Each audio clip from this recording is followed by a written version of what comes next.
Energy. We are honored to have you in this special synergy competition. Are you excited? I hope all of you are excited to compete in this virtual national competition of synergy. So I like to give you some brief introduction first about synergy. Synergy, the student idea energy. Honored energy have you in this special engaging dynamic public competition. All of you are excited to share the project and innovative ideas. Presentation propose solution to the current social issues while being aligned to the United Nations Sustainable Development Goal. A group of distinguished judges from the community select the best presentation, the content, and the compassion of the young mind and heart always inspire the judges and audience. The current social issues while being aligned to the United Nations. It's our honor to welcome you all. Now, I like to introduce here this presentation, the content and the compassion of the young mind and heart always inspire the judges and the current social issues while being aligned to the United Nations. It's our honor to welcome you all. Now, I like to introduce here this presentation. So now I like to welcome here our judges of today's virtual national competition. We have here Professor Dr. Pramod Kumar Mehra, MA MPhil, PhD in English, and Professor of Indira Gandhi National Open University, New Delhi. Dr. Pramod Kumar is an Australian Studies Scholar and received prestigious Australian India Council Fellowship. He also acted as a cultural ambassador of India and give lecture on India incredible cultural diversity. He has authored 6 books centering on literature, criticism, and translation. He has represented the country at the various international forums and promote the cause of equality, peace, and global citizen. He has been awarded as an Ambassador of Peace from Universal Peace Federation of India and nominated as President of Youth Federation for World Peace and India chapter. I'd like to welcome our judges of today's virtual national competition, Professor Dr. Pramod Kumar Mehra. Give a round of applause to our Professor Dr. Kumar Mehra. We are honored to have you, sir.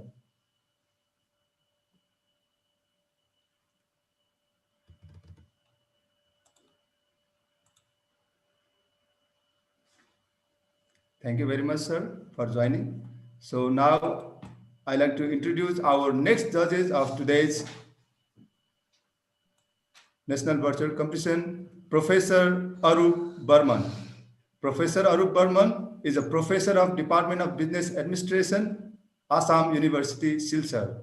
He is associated with the activities of United Nations IARC as a program leader, a campus ambassador for the IDRC Rio 24.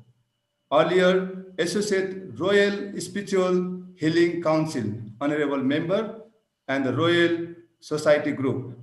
At the same time, he is associate in the different academics and practitioner forum for promoting peace, harmony, research and practices, say commonly Common Ground Research Network. In addition, he is associate as an ambassador of Euro-Access for promotion of science and innovation in Northeast India. I'd like to welcome our Professor Arup Burman, sir. Thank you so much for, sir, joining today in our virtual competition. It's our honor to have you, sir.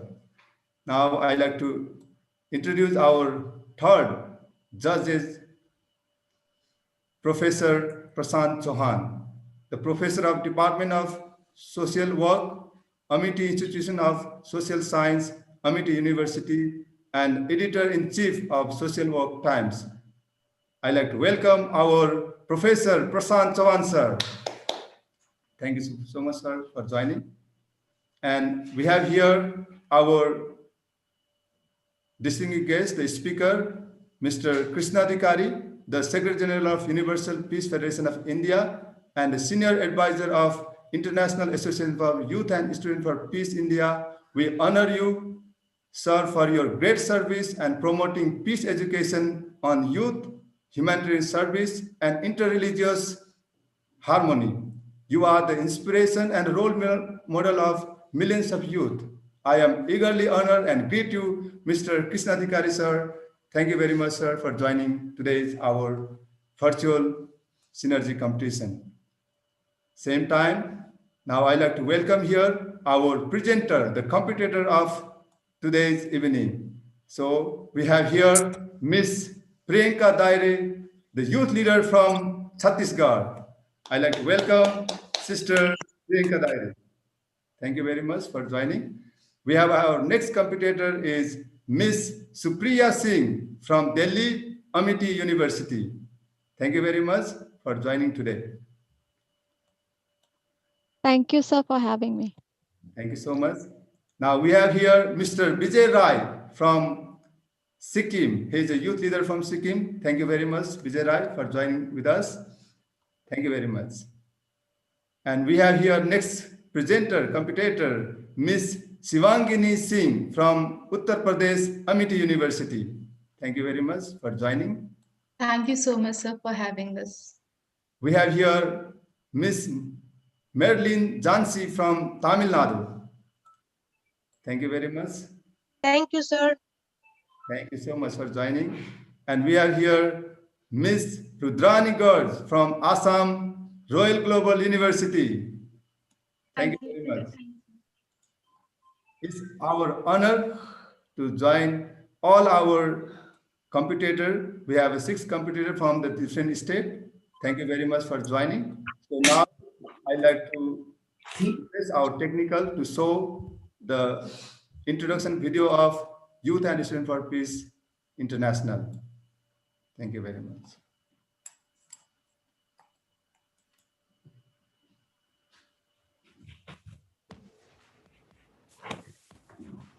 Youth, an adventure full of hope and passion. Endless possibilities to achieve our dreams.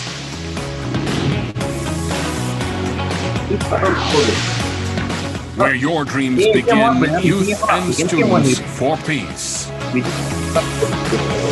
Join us on this adventure.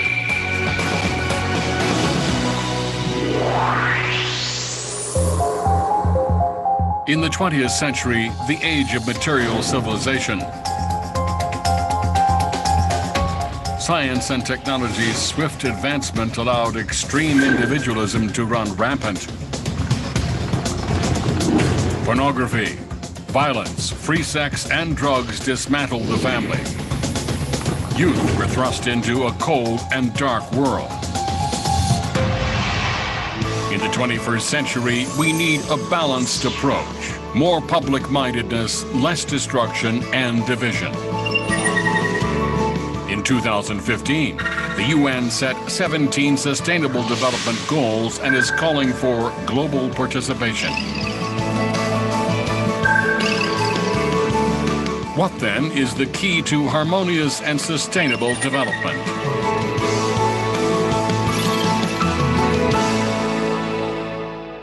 In 1976, Muhammad Yunus, a Nobel Peace Prize laureate from Bangladesh, developed the concept of microfinance. Microfinance has produced sustainable results.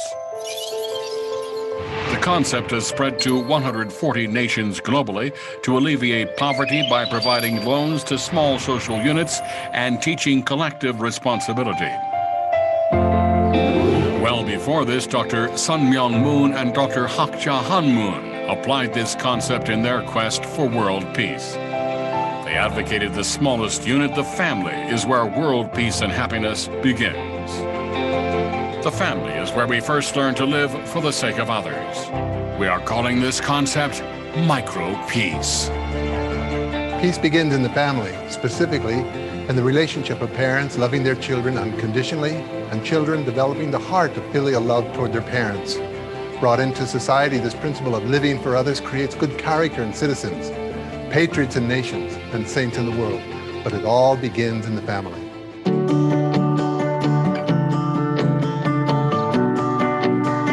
The greatest peace sprouting from the smallest unit, one human family under God. In 2005, Father and Mother Moon launched UPF with a world tour emphasizing a new vision of peace. Night after night, city after city, visiting one nation per day, they taught that the family is not only the school of love, it is also the cornerstone of world peace. Father and Mother Moon have established more than 50 educational institutions around the world. MOUs have been signed and character education is being taught in thousands of schools on all continents and in all cultural spheres, East and West. After Father Moon passed away, Mother Moon carried out his intentions and established the Wonno Pyongne Scholarship Foundation, which supports the education of youth and students globally. The Sanok Peace Prize honors and supports heroes who are creating a culture of sustainable peace and are role models for future generations to look back on.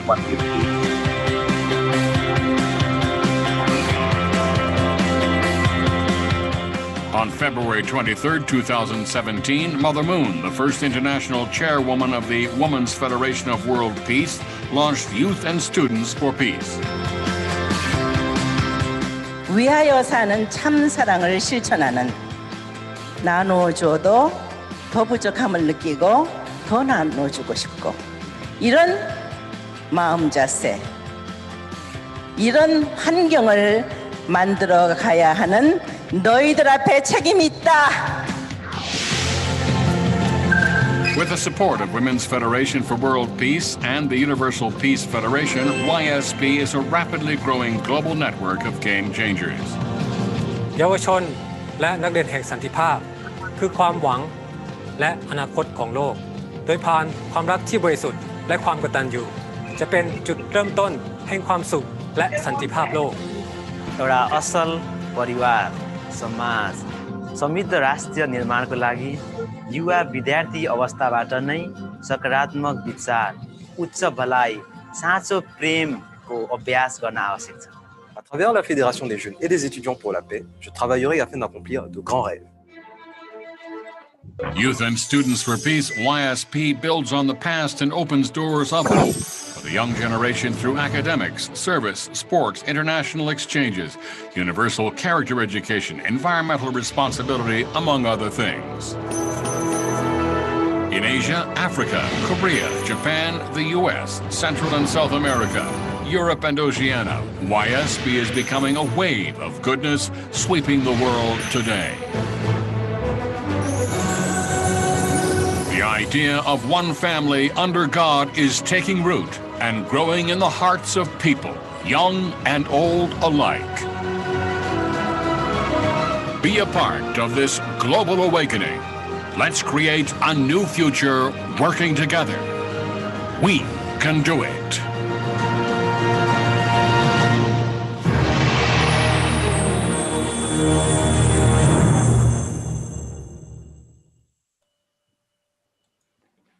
Thank you very much.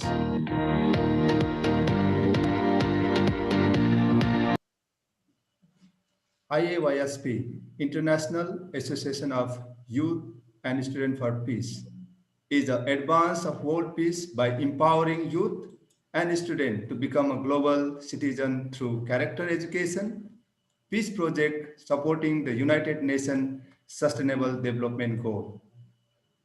That's why today the Synergy Virtual National Competition we organize on the topic, the role of youth in resolving conflict and achieving sustainable development goal.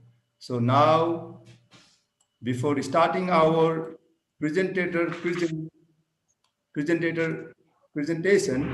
I'd like to share with you some criteria for the evaluation for the judging. So the criteria for evaluation and judging. Number one, Overall presentation will be the 25%. In the overall presentation, there will be the clarity of theme, understandable, talking smoothly with logical explanation. It will take 25 marks. And the number second will be the deliver style, how you deliver your presentation. Passion towards the theme, power of expression, and persuasion as well as audience impact. That will be another 25 marks. And the third will be the innovation. This is very important. Creativity, investment, and novelty of the concept. It also will take 25%. And the fourth will be feasibility, likelihood you would support this new idea and the project. And if our judges support your new idea and project, they will give you the 25 marks. And all total, it will be 100 marks. It is categorized in the four. So I like to request all our judges thinking about this criteria, please judge comprehensively and rank each presenter. Now, time has come to invite our first presenter of this national synergy competition. I like to welcome here our Priyanka Daire from Chhattisgarh. Give a round of applause to our sister Priyanka Daire from Chhattisgarh for the presentation on role of youth resolving conflict resolution and achieving sustainable development goal. Give a round of applause to our presenter. Can you allow me the screen sharing, sir? Sir, can you Yes. hear me? Sir, can you please Yeah. allow me to share my screen? Yeah, now you can share your screen.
Sir, my screen is actually hanged. Sorry to say, actually. I see.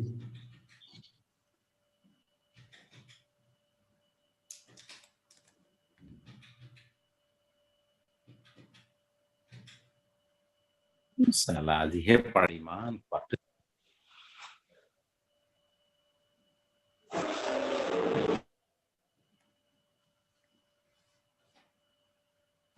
Okay, now you can.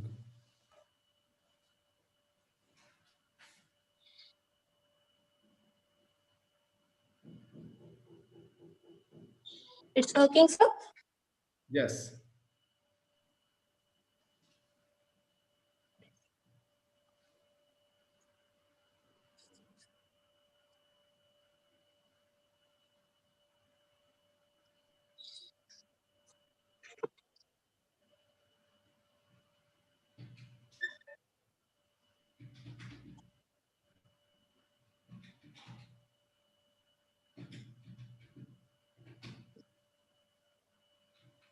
Please start.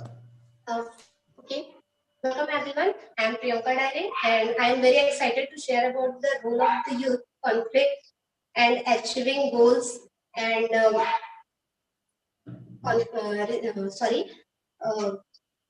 role of youth in resolving conflict and achieving goals. And firstly, I have to tell about myself. I am Priyanka Dare, Master of Social Work student from Chhattisgarh. Now, I would like to say gender equality. I just say about the gender equality. Gender equality is when all of the people have the equal rights, opportunity, and responsibilities. Everyone is affected in gender inequalities, women, men, children, families, and genders of diverse people and transgenders. It impacts all for the people of all ages and backgrounds. Gender discrimination and domestic violence. They, uh, they just have to identify. They just have to identify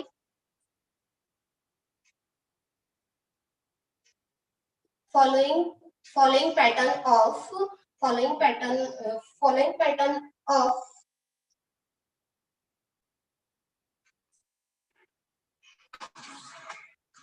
pattern of injury affected the documents. Sorry, they identify the following patterns of injury associated with the domestic violence. Injury range from cuts, barriers, and black eye of miscarriage, and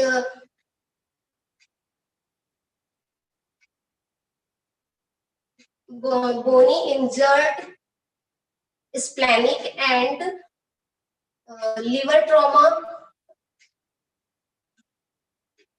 partial losses of hearing and vision, and scars from burn or knife wounds.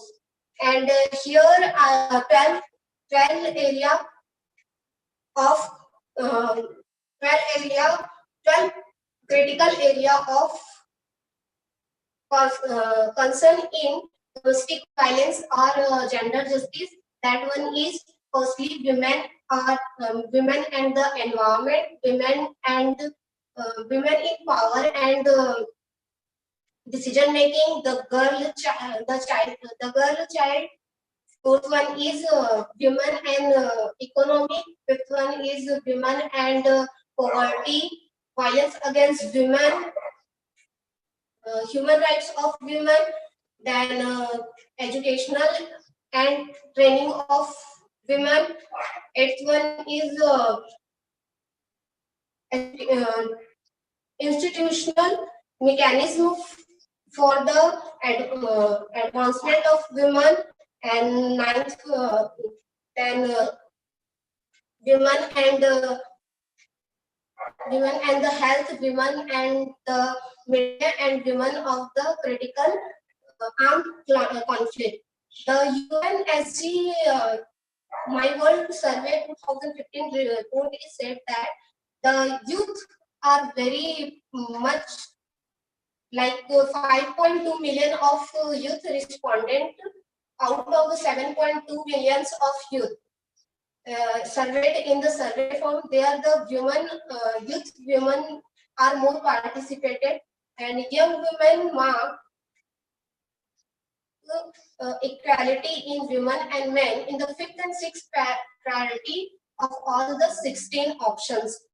There the project run in Garyavan, Chura block.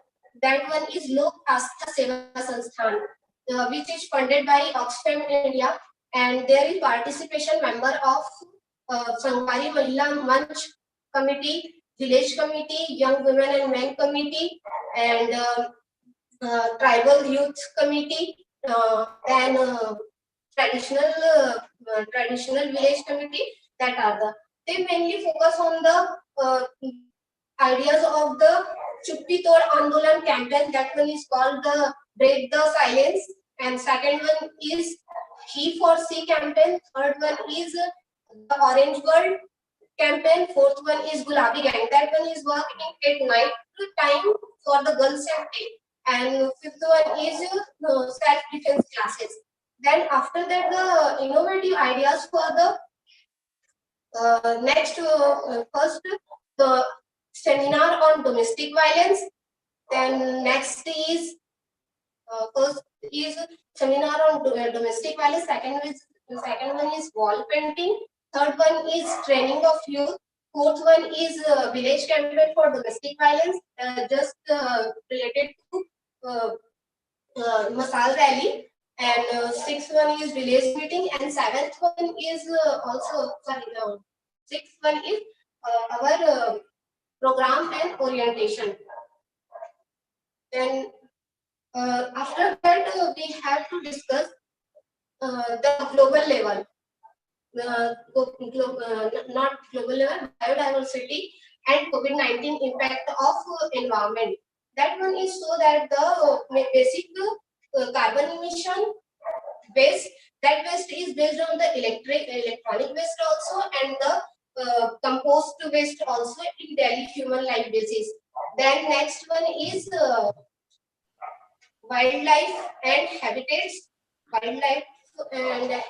and energy basis. Next one is if we have to achieve our sustainable development goals, we have to take a quiz for the improvement of our knowledge. Second one is help little friends to stay hydrated, like dog or cow. We have to provide some food or water. And next one is reuse a single plastic for bird, or reuse a single plastic for make our own garden. Then next one is our forest challenge, which is make our poster challenge also. We have to conclude also the online classes.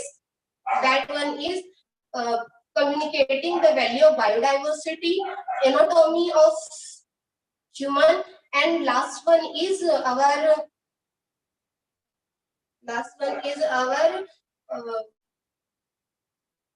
Hope in the City. That one is a comic book. Next, we have to do some activity in a global level.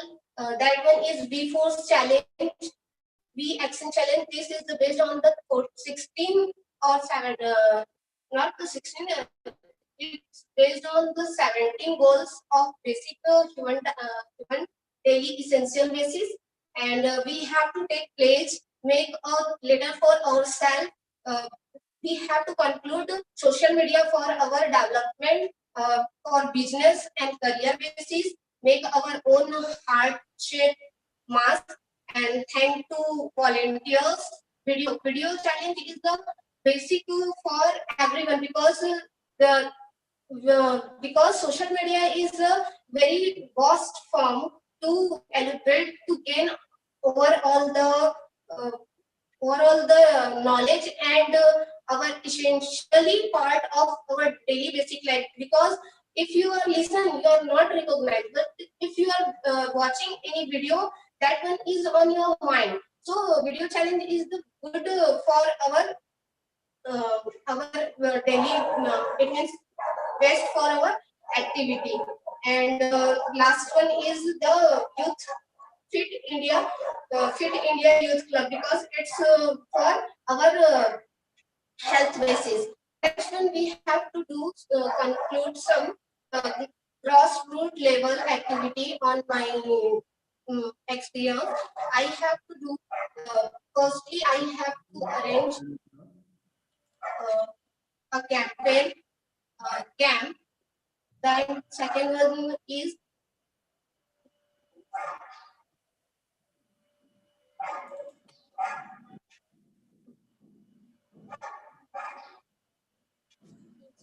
first one is our it means we have to, there is so many photos, so we have to conclude that we have to do some rally of posters for water, adopt a village for their betterment. Second, education chance for elder women, and food distribution, rally of water with little kids. And next one is before it means we have to make a group of volunteers and take a chance to collect e-waste to climate change, to reduce climate change on the basis of human daily needs. And we have to talk about the water sanitation and child education. Thank you so much. Thank you so much, sir, for giving me this opportunity. Thank you so much.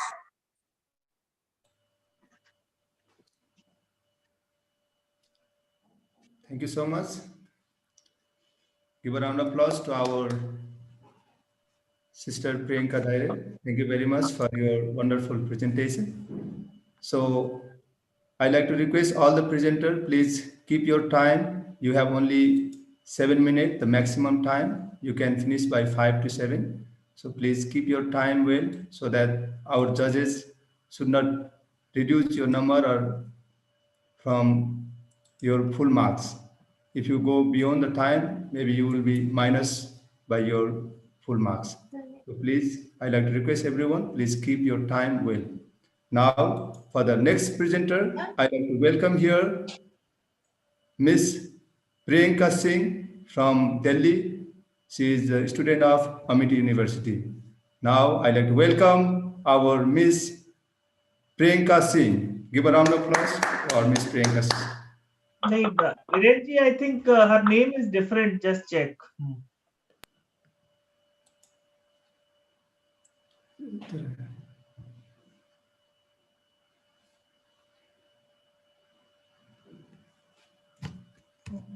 Oh, so sorry, maybe. The name is Supriya Singh from Delhi, Amity University. So I'd like to welcome our next competitor, presenter, Supriya Singh from Delhi, Amity University. Give a round of applause to our Supriya Singh sister. Thank you very much. Sir, I need access to share my present PPT. Sure. Now you can see. Just a moment.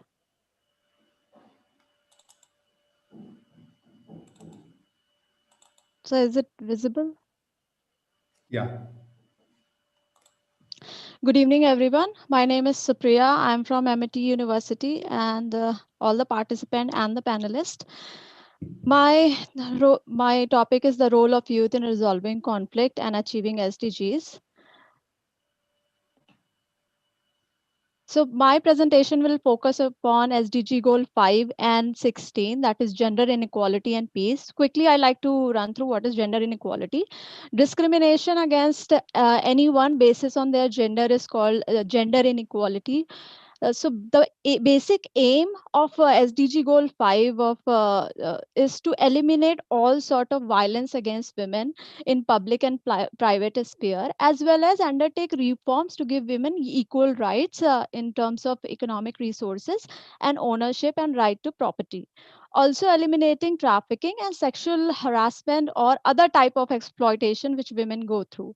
So if I talk globally, India ranks 112th in Global Gender Gap Index, the report published by World Economic Forum 2020. Among 153 nations which participated in the survey, India is even behind countries like Sri Lanka and Nepal. So which is not a really impressive state for India, but we are doing a little bit to improve or bridge that gap. So further to it, that we have talked about gender inequality, so why it is actually required, means why it is important to us. So very simple, it's a fundamental right to women, and if they are not given their fundamental right, the peaceful and sustainable world is we cannot imagine. The another thing is goal 16, which I talked about at the beginning of my presentation, is not we are not able to attain until half of the world population, which is women, are being discriminated or exploited or not given their basic rights. So a study which was conducted in Delhi alone, 92% of women have experienced some form of sexual violence to public spaces during their lifetime, which is a really, really gory number. Another 2016 study says that a third of total crime are reported against women in India was cruelty or physical violence by her husband or relative, which is close sphere of family. They are facing these kind of challenges. If I talk globally, 1 in 3 women have experienced some sort of physical or sexual violence in their lifetime, which is again is a very, very scary numbers. That is why it is very important that we have to work toward it. So as a youth, what we actually can do, these are the some action plan which we can start immediately. We do not need any sanction, we do not need any major resources to do that. So in MIT we have a change makers club, which is a youth body which is collaborating with other organization and student bodies in other universities and other campuses of MIT itself, where they are collaborating with different organization to bridge this gap and help. Basically they are working currently on the topic of human trafficking, which is a very, very sensitive subject, and women face a lot of violence and even threat to their life. Then another, they work two ways. One is existing student who are part of this change makers club, and then alumni, the student who have passed out. They have reached to different sphere of life, be it corporate, politics, or any other sphere for that matter. They have built a network where they are supporting this SDG goal and achievement of these goals. Even they also work as a peer group for us. If we require a permission, we want to conduct a program, we need even funding for that matter. Those alumni network is a very help to us, and they are helping us achieving this target. Another one is student politics. So every university, nationalized university, has political student political leaders, so they can make the university safer for women. A lot of women dropped out of the college because of the unsafe environment in many of the universities. However, things are changing, but not at the scale it has to.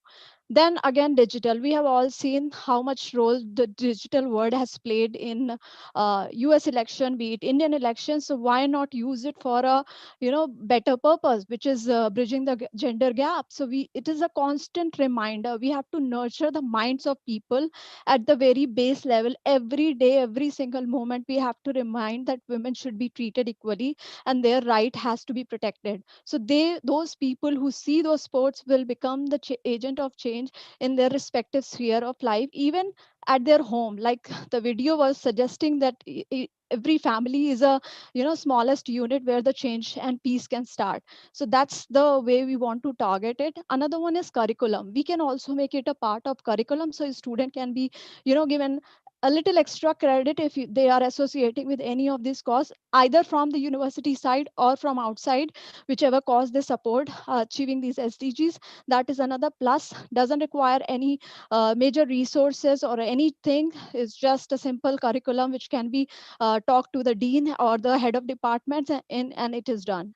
Then collaboration with panchayat, which as the changemaker group has already done it. Khap panchayat, we have seen that are very epicenter of discrimination against women and passing laws and rules which are really discriminatory towards women. So we can sensitize those gram panchayats, reach out to them, which they have reached out, and we can make it a major moment where all students can go and talk to the panchayat heads and also encourage them to include women in panchayat. So if the women are included, I think they will be more warm towards giving a decision or rules which are more productive towards women. Another thing is social entrepreneur ventures.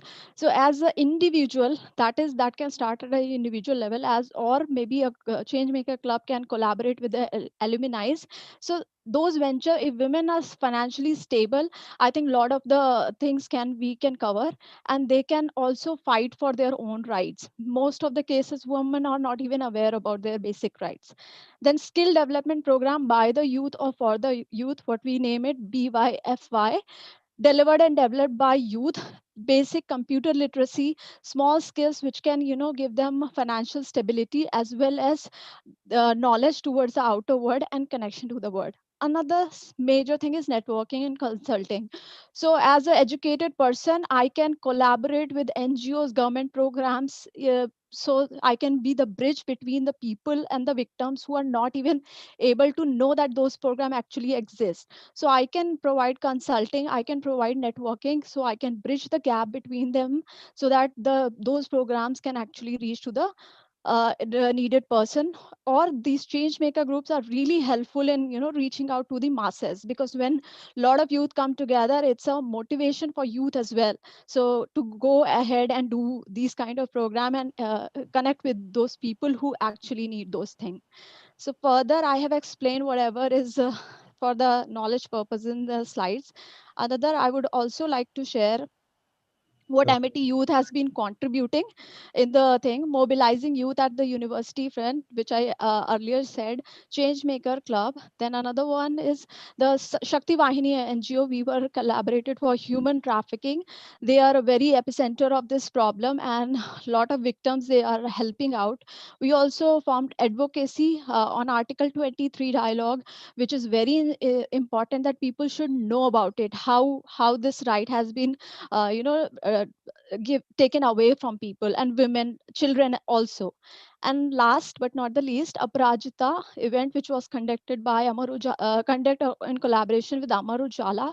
So basically, media is the fourth pillar in the democracy. If we incorporate media into all these programs, I think we have a mass. We can reach to the places where we have not even imagined. And these kind of sensitization program are going to go a long way.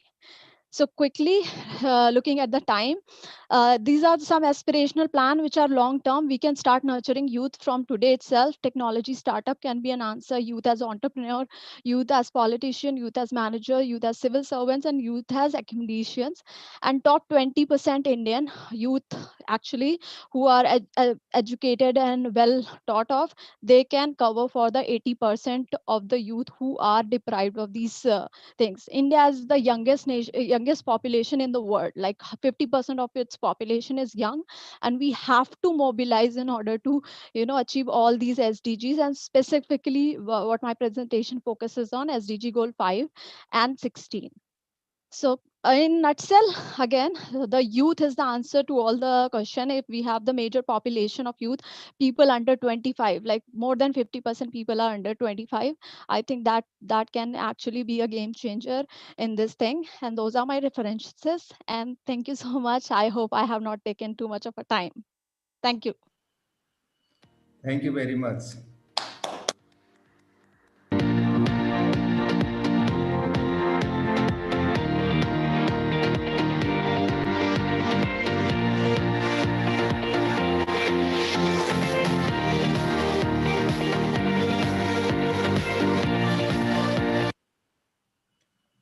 Once again, thank you, our Supriya Singh sister, for your presentation.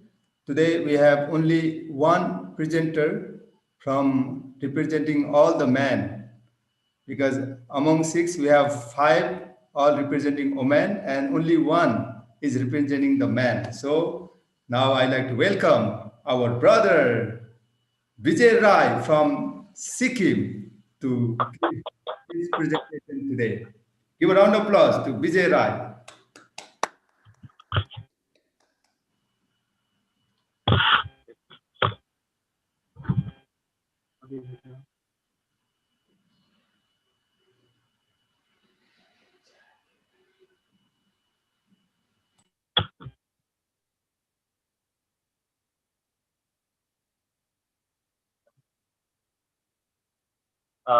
Hello everyone present out here. So in the presence of our respected judges, other guests, and all the participants from different regions. So I, Vijay Rai from Sikkim. So today I am representing regarding the role of youth, resolving conflict and achieving SDGs. So today I have mainly focused on the goals 3, 4, 6, 13, and 17, where good health and well-being is one.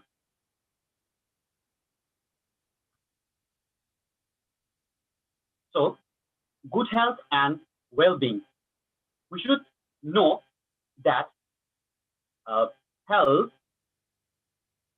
is not just the absence of diseases, or it is a state of physical, mental, and social well-being. We must ensure healthy lives, and we have to promote well-being for all the age groups. So,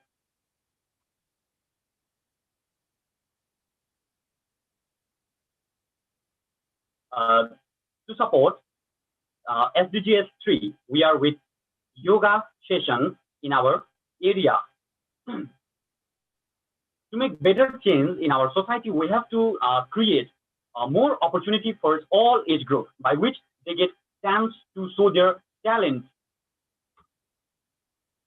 On next, I have focused on quality education, SDGs 4. We know it ensures quality education and promotes lifelong learning opportunities for all. So, to support SDGs, we have focused on different age groups of the people in our society. First, we have guiding junior programs for the small kids, English grammar session for the school students, and next we have computer education for the villagers, and next we are planning for the old age educations also for the people. So by giving the kind of educations, we can support SDGs 4, quality education. As we know, the current situations of the world, that more than 100 million youth are still lack of basic literary skills, and more than 60% of them are girls or women. So by being together, we have to take steps for this.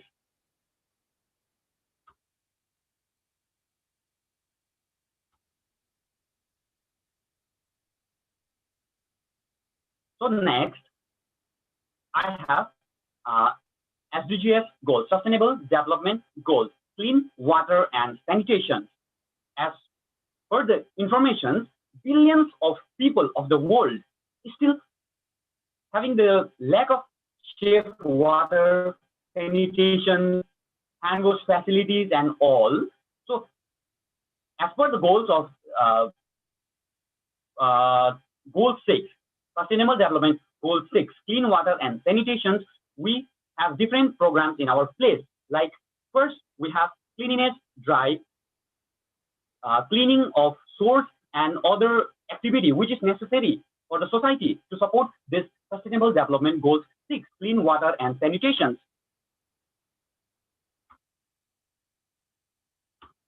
So,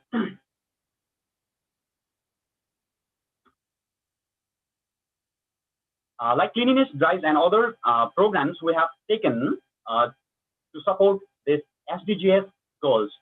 So, in case of our country, India, so more than 103 million people don't have access to clean water. The place like Rajasthan, state of India, 80% of people do not have access to clean water and sanitation, which is directly connected with our education system. Okay, so if there are scarcity or the problems regarding the water and proper food facilities, the students, they cannot able to go to school for the education systems and all. So 20 to 40% of the children of that place, like states like Rajasthan, they fail to attend the school due to that kind of problem. So we have to focus on that problems also. So next, I have climate action.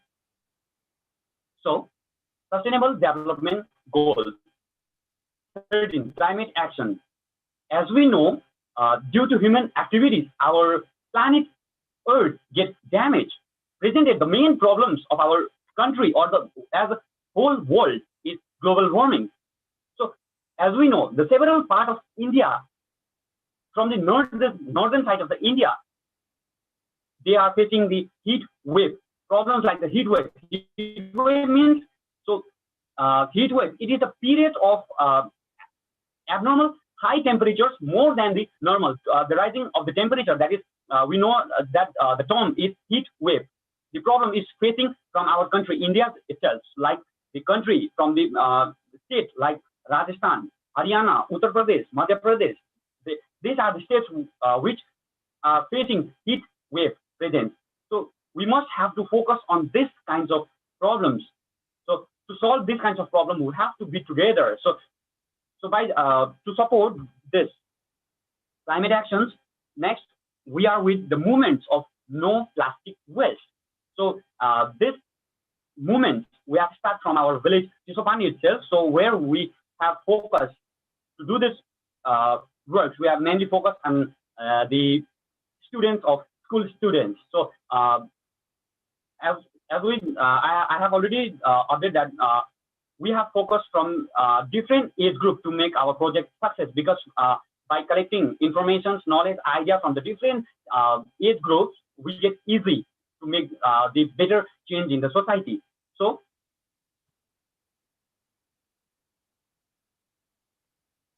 So lastly, I have focused on the Sustainable Development Goals 17. So where the partnership for the goals. So this is the last goals I have focused, because I have selected these goals because in our village, Iaysp-India, South Sikkim, we are connected with lots of clubs, NGOs, and other social groups. So by being together, we can work more in different fields or the different sectors. So this image representing the meeting time when we have meeting with the different NGOs, clubs, and other social groups. So this is our meeting time when we have. So next project for 2021. So we have also prepared the project which we are going to do in future. That is, first we have the smart village Iaysp-India. So we are planning to make our village Iaysp-India as smart village. So as examples, we have set this project. So by being together with all the NGOs, social groups, and the different clubs, we are going to make this program success. So in smart village, we are focused on proper road safety and proper education, proper health and sanitation. We are focusing in this where by completing that project, we have that one smart village. So we are planning to make our smart village as smart village. And next we have project as Mission 21. So Mission 21. So during 2020, we cannot do the work in full-fledged. So in 2021, we are planning to make our project as much as fruitful and success. So in Mission 21, the clubs, NGOs, or the other social groups are going to do 21 projects. So the name of the project we have given by the Mission 21, where the clubs, NGOs, or the other social groups have to give the project, total 21 projects they have to do by focusing the sustainable development goals.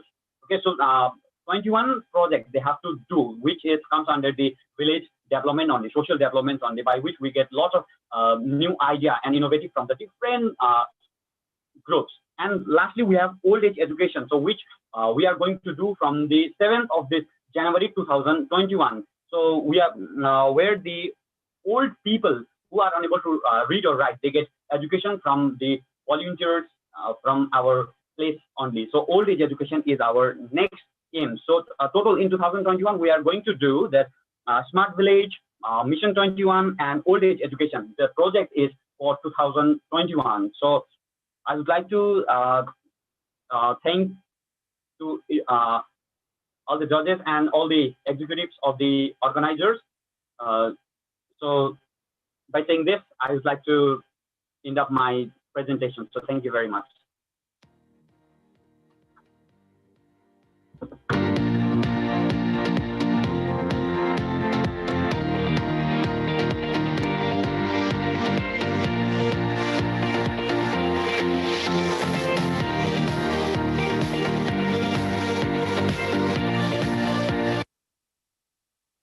Thank you very much, our Mr. Vijay Rai, for your wonderful presentation. So now, without much ado, I'd like to welcome our next presenter, Shivangini Singh from Uttar Pradesh.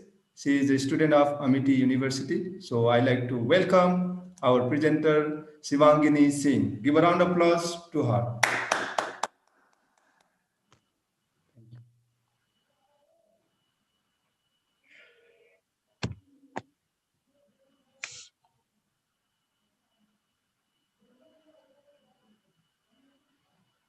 Am I audible, sir?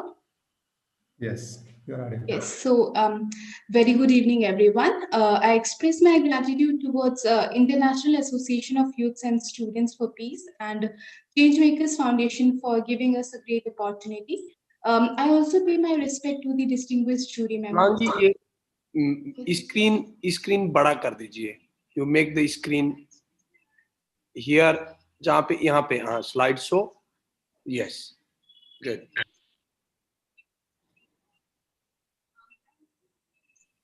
Is it all right, sir? Good. Yeah. So I'm Shivangini, a second year student of Masters of Social Work and a co-team member of Changemakers Club of AISS. Next slide, please. Yeah.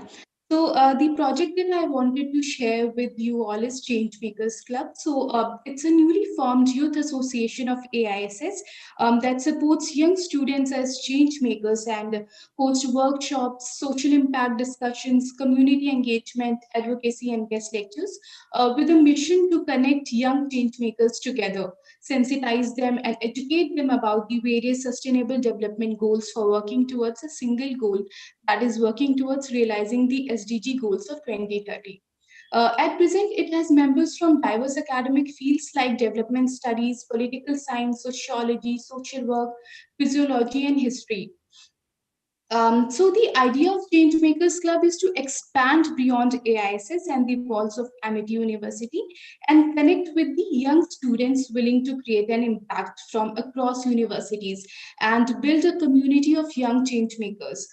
We want to have a Changemakers Club across all the Indian universities and a campus ambassador to lead the team. Next slide, please. Yeah. So at present, we are targeting the Sustainable Development Goal number 6, that is to achieve universal and equitable access to safe and affordable drinking water for all, and to achieve access to adequate and equitable sanitation and hygiene for all, paying special attention to the needs of women and girls and those in vulnerable situations. So to realize this dream, we believe that youth and youth-led associations need to be encouraged and empowered to participate in translating the 2030 agendas in national and regional policy implementation, as well as in holding governments accountable. With the ongoing pandemic, we all have realized the hard way that ignoring hygiene and sanitation is not worth it. Next slide, please. Next slide. Yeah, so I would like to present the journey of Changemakers Club in 2020 quickly. So this is our journey so far. The first one is Swachhata Pakhwada. So as we know, cleanliness is most important for physical well-being and a healthy environment. It has bearing on public and personal hygiene as well. So therefore, every individual needs to become an agent of change for Swachhata, improving efficient waste management, sanitation, and hygiene practices in their family and within their community. So keeping this in mind and to contribute towards the campaign, Amity Institute of Social Sciences observed a Swachhata Pakhwada from 16 January to 31st January as guided by the UGC with the objective of bringing a fortnight of intense focus on the issue and practices of Swachhata by engaging the students of various departments of the university to bring qualitative Swachhata improvement. Next slide. So the Pakhwada activities were pre-planned and a 15-day calendar was circulated among the students and faculties. The Pakhwada started with an oath ceremony on 15th and likewise various events like cleanliness drive in the campus, best out of waste activity, waste management workshop in collaboration with HCL Foundation, and poster making and slogan writing competitions were held during the entire 15-day initiative. Next slide. So yeah, Changemakers Club at AISS in association with United Nations Volunteer India organized a seminar cum workshop on the role of youth in combating climate change and water scarcity, where the expert speakers like Mr. R.R. Mishra, Director General of National Mission of Clean Ganga, Mr. Vimlendu Jha, environmentalist and founder of Swechha Foundation India, Mr. Sabha Kalam, Program Officer Climate Change UNDP, spoke about the issue, and various students engaging activities were also conducted. So then club members participated in the Clean Noida Green Championship program, which was a 4-week experiential learning program by HCL Foundation. The entire program was divided into 4 weeks. Next slide. This is the week-wise framework of the program. As we are facing time crunch, I'll quickly glance through all the slides. So again, the Yamuna Cleanliness Drive, Namami Gange, the Yamuna Cleanliness Drive is another by the Changemakers Club of AISS. Other activities and webinars that were organized were webinar on Gandhi, Peace, Swachhata and Youth, wherein Sir Shri Krishna Adhikari ji, Secretary General of Universal Peace Federation, was the chief guest. I vividly remember Sir taught us that physical cleanliness is not sufficient and we need to clean our hearts and minds to achieve cleanliness and peace. So keeping that in mind, various Nukkad Nataks were also organized on Jal Shakti Abhiyan, which was also covered by DD National, and online awareness program on healthy lifestyle and cancer prevention on World in collaboration with Continue Life Beyond Cancer. And we also conducted menstrual hygiene workshops with Niveda Foundation for the women of their skill center. Next slide. Yeah, so these are the pictures of the various initiatives that I just discussed about. This is the Nukkad Natak that I was talking about that was covered by the DD National. Next slide. Next slide, please.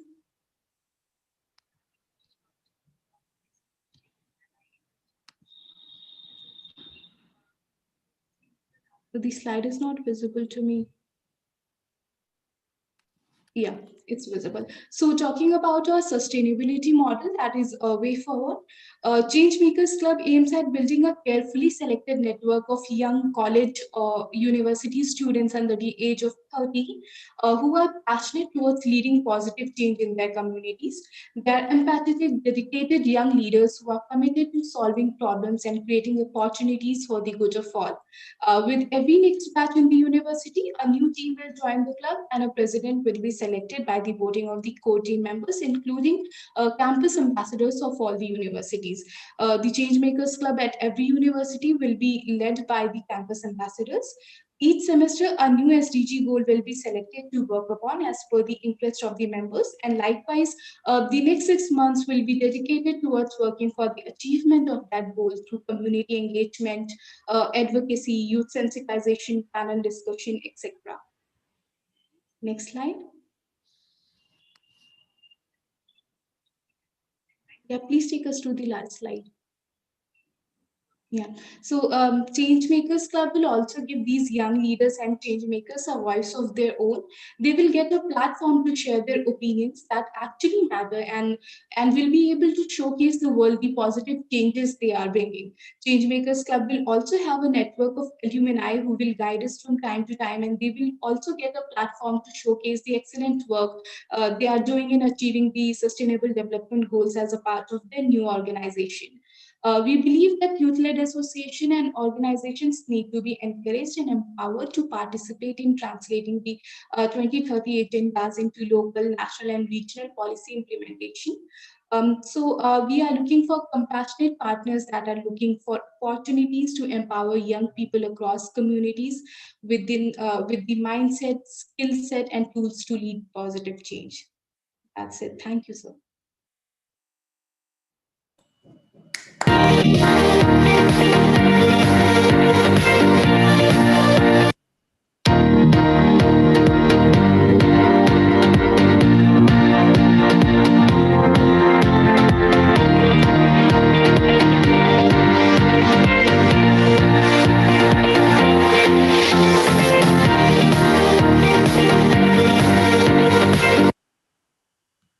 Okay, thank you very much, our Shivangini Singh, for your wonderful presentation. Thank you very much. Thank you, sir.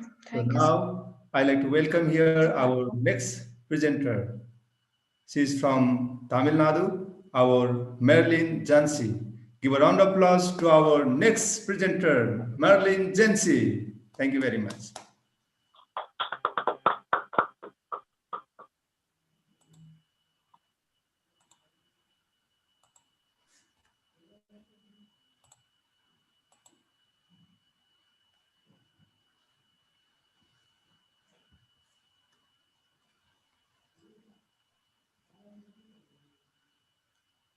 Now you can speak.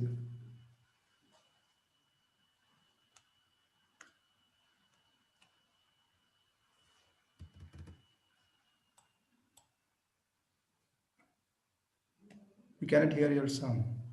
You are not audible, Merlin.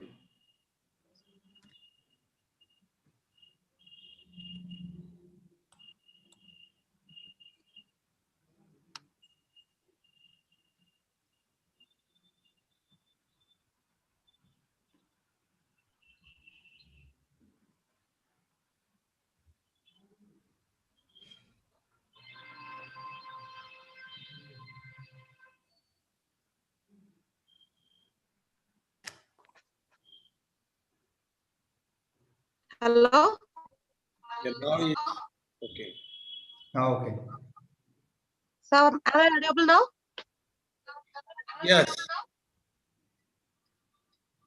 One second. Akka, அது எடுத்துட்டு போயிருங்க. Yes, Sir? now you are audible.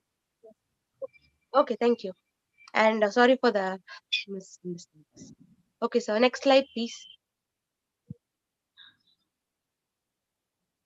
So I'm just taking the topic on the transgender, gender equality. And by the way, introducing of myself, this is Marilyn Jansi. And I have just completed my master's degree in applied history from Loyola College, Chennai. So I'm actually a social worker and who initially do my volunteer services in all other organizations and working with along with the youths to do a change in the society. So when I'm just completed my master's degree, I just taken a project based on the transgenders. So in this transgenders, I have just covered only in Tamil Nadu. So that's why I have just taken some of the slides and the photo clips of the things which I have just done in my master's degree. So here it is. When it comes to transgender, a person's quiet was very good, which says like to those who are gay, lesbian, bisexual, or transgender, let me say you are not alone. Your struggle for the end to violence and discrimination is a shared struggle. Today I stand with you, and I call upon all countries and people to stand with you too. It was said by Ban Ki-moon. Next slide, please. So here it is. When it comes to transgender rights and the transgender word itself comes from a Latin word. So here the transgenders were the people who were thinking like they were just avoided by the people and the parents and the family. But it is not so fair. That people who think that that gender was like a different gender, it is totally different. That male, female, and transgenders are equal.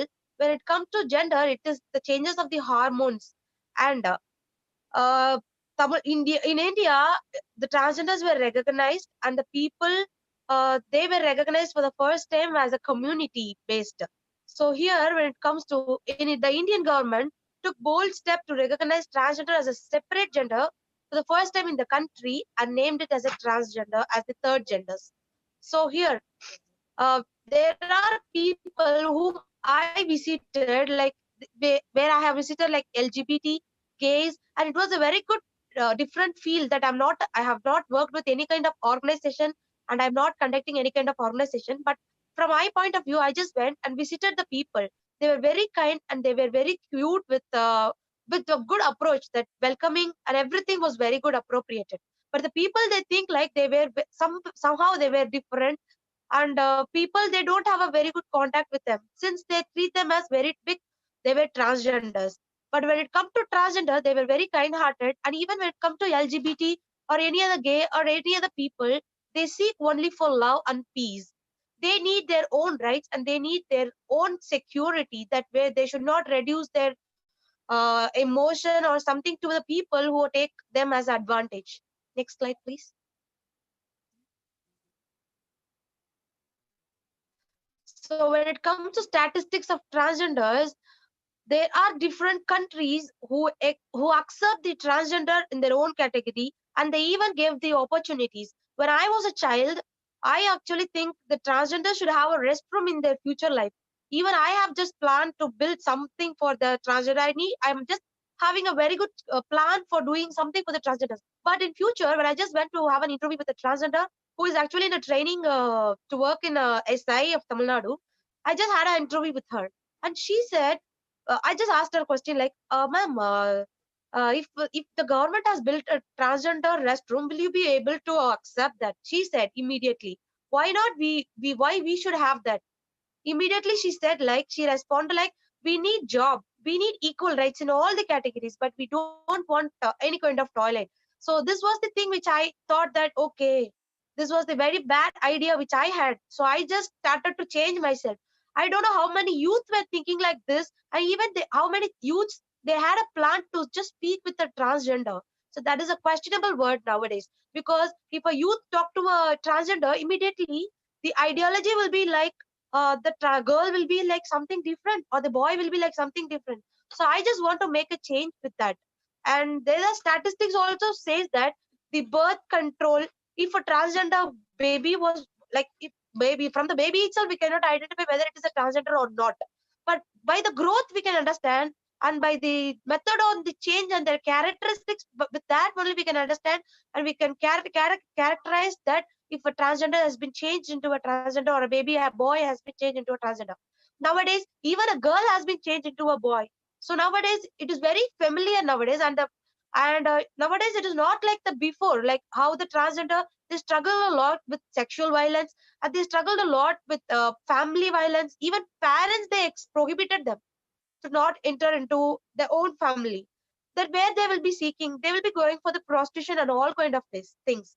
And the statistics of transgender nowadays, it says that the people who belong to third gender, they were coming up in their own life, and they were standing in the different positions. Even they were standing as a judge, they were standing as a police, and they were standing as an Indian Air Force in various places. Next slide, please.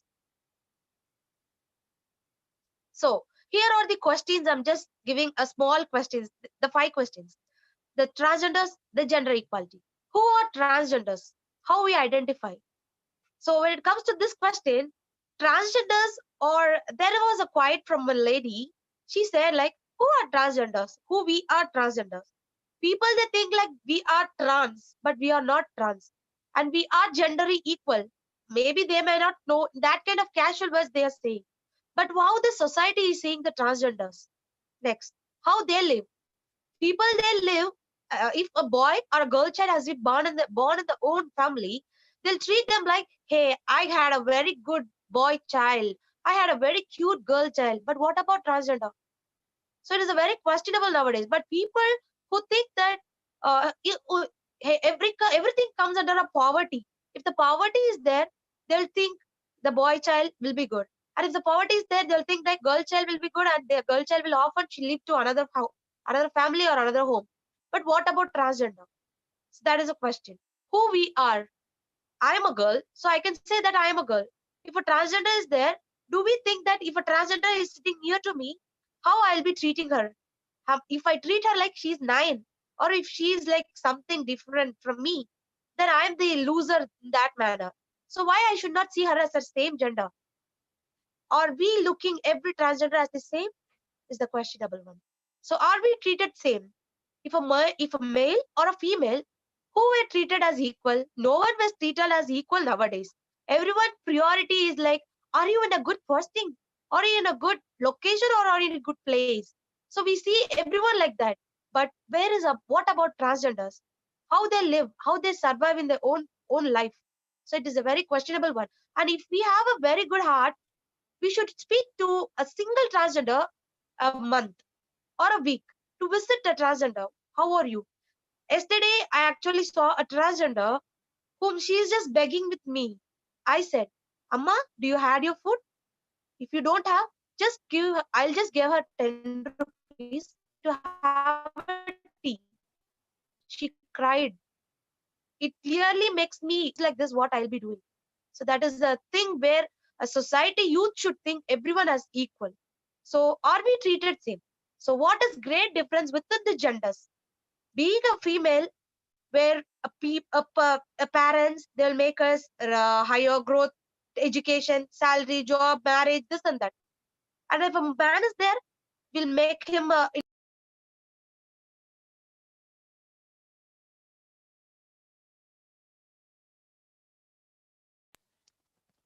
hello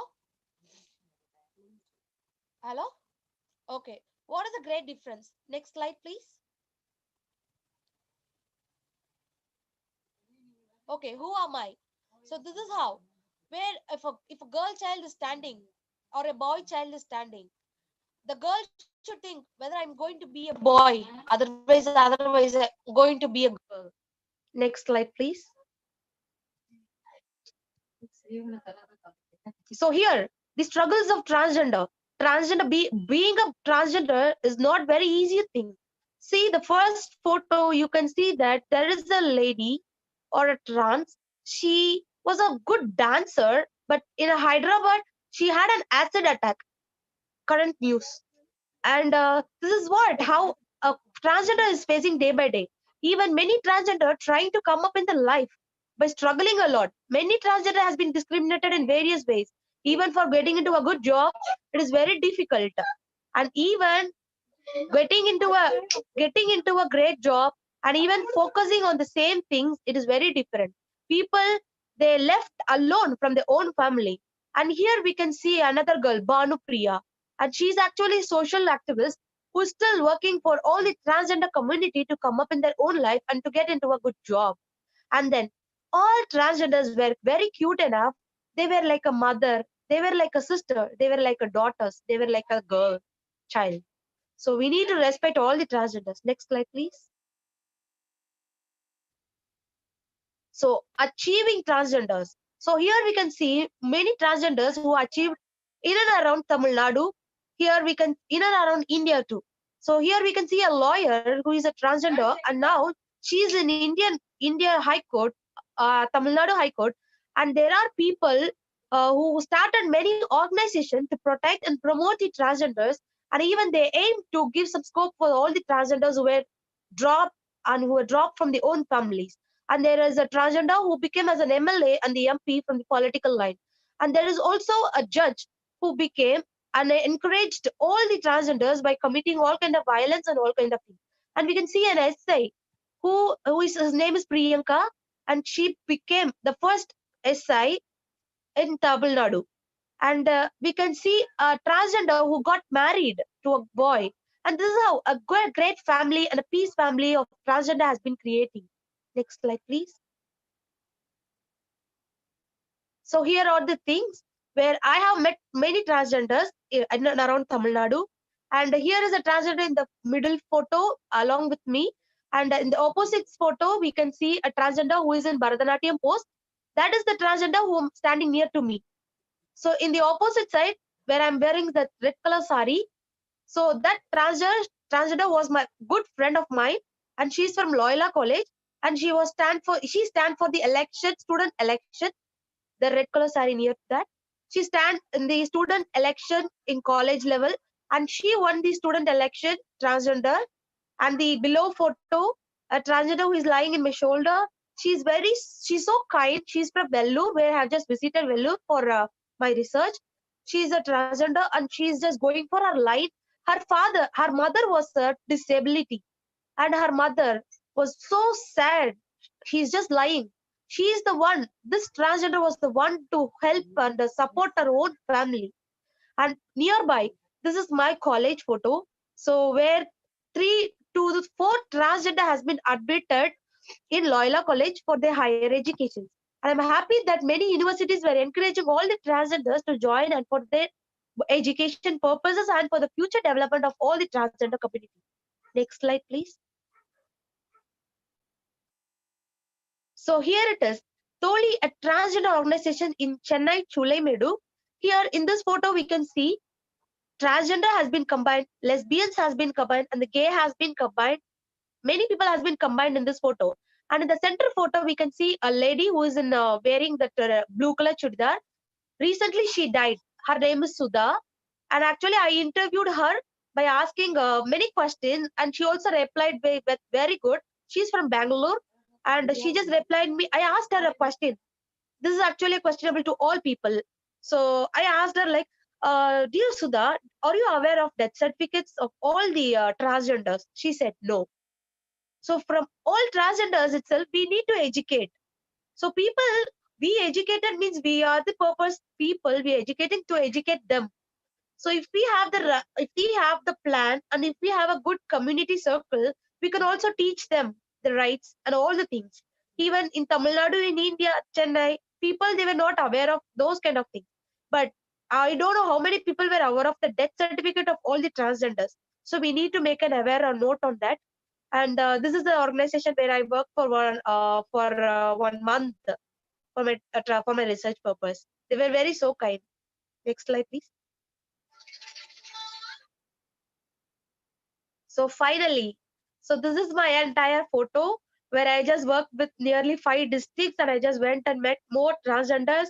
So there is a transgender who became the SI and another transgender who is going for the prostitution line and saving her own family for the cause of their own families. And the transgender who became the doctor in Tamil Nadu level and she's working as a midwife nurse. She was the first nurse transgender who was selected for Tamil Nadu board. And nearby, she's a student who won the election. And the first slide, she's going for the line and she's working for the whole family and she's lifting her own family. And the second slide, it shows that the transgender community who is an HR and people in community line, they are in superb line. But many transgenders are still struggling a lot, but they don't have the proper right or they don't know the way to come out in the life. But I'm just one thing I need to say is, what about the youths? Are they aware of the transgenders? I want to know that every transgenders are struggling a lot to come up in the life. So all the youth and every youths were having the rights and they also should take care of them also as the same gender, and we should not see them as discriminating by looking at them as they are trans. They should see like they are also our gender, and we should think like all brothers are my sisters and brothers. Concluding with this, we should spread peace and we should not spread violence by seeing at them. Thank you.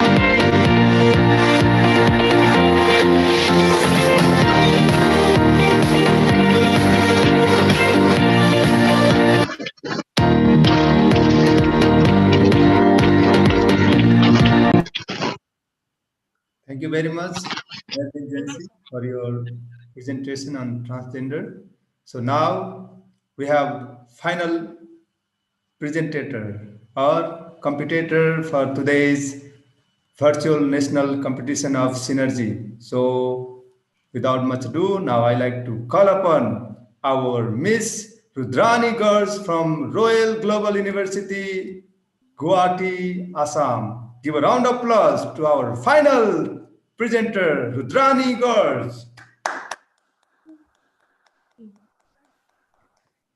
Start video.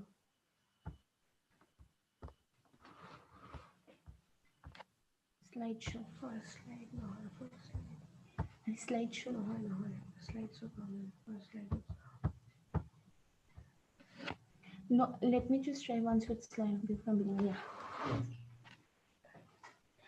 Okay. Good evening, judges and all my future policymakers. I, Rudrani Garg from Assam Royal Global University, currently pursuing my bachelor's degree in political science, will present my insights regarding the issue, the role of youth in resolving conflicts and achieving SDGs.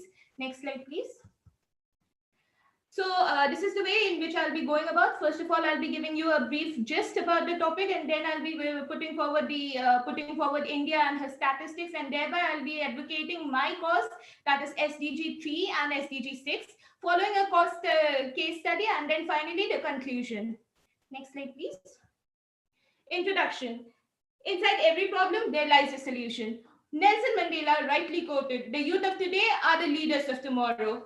We youth believe that the color of every blood is red, and this color symbolizes love, not war. And we, in order to sustain in future, we have to have resources. And this, however, after the 20th century is depleting. So the UN in 2015 had had issued a document in which there data that has been provided regarding the Sustainable Development Goals Agenda 2030, which the member states has to achieve it. Next slide will be putting the 17 goals regarding sustainable development. This is the slide which tells us about the goals. Following this is about India and her statistics. India, we all know, has a very bad colonial history. At the same time, it has its own internal challenges which India has to overcome in order to achieve these SDGs. Today, when we look into into data, into reports, we see that India ranks 77 in Sustainable Development Index published by United Nations as that of 2019. India ranks 94 in Global Hunger Index, 112 in Gender Gap Index, 129 in Human Development Index. Itself, it reflects how much we need to sustain our own community in order to develop. Next slide, please. Coming now to my issue, to the thing that I love advocating is about SDG goal number 3, which is about good health and well-being. Winston Churchill rightly quoted, healthy citizens are the greatest asset that any country can have. The SDG goal number 3 focuses to reduce maternal mortality, infant mortality, at the same time also end epidemic diseases such as HIV, tuberculosis, other communicable and non-communicable tropical diseases. It also tends to reduce, it has this aim to reduce the premature death, prenatal death, at the same time also reduce the death that is taking place in the roads and other places. It also looks forward for controlling the drug consumption in case of narcotics, alcohol, etc. Besides, also provides for sexual, reproductive health care, family planning, menstrual hygiene, etc. At the same time, it also looks for universal health coverage for insurances, necessary immunization, specifically after the pandemic. It's highly important about the immunization program. Following this is about the recruitment and training process, which the SDG goal number 3 focuses on. Next slide, please. This slide tells us about the statistics which India is currently facing. India ranks 150 in Health and Survival Index, which has been published by WHO in 2020 report, 129 in Human Development Index.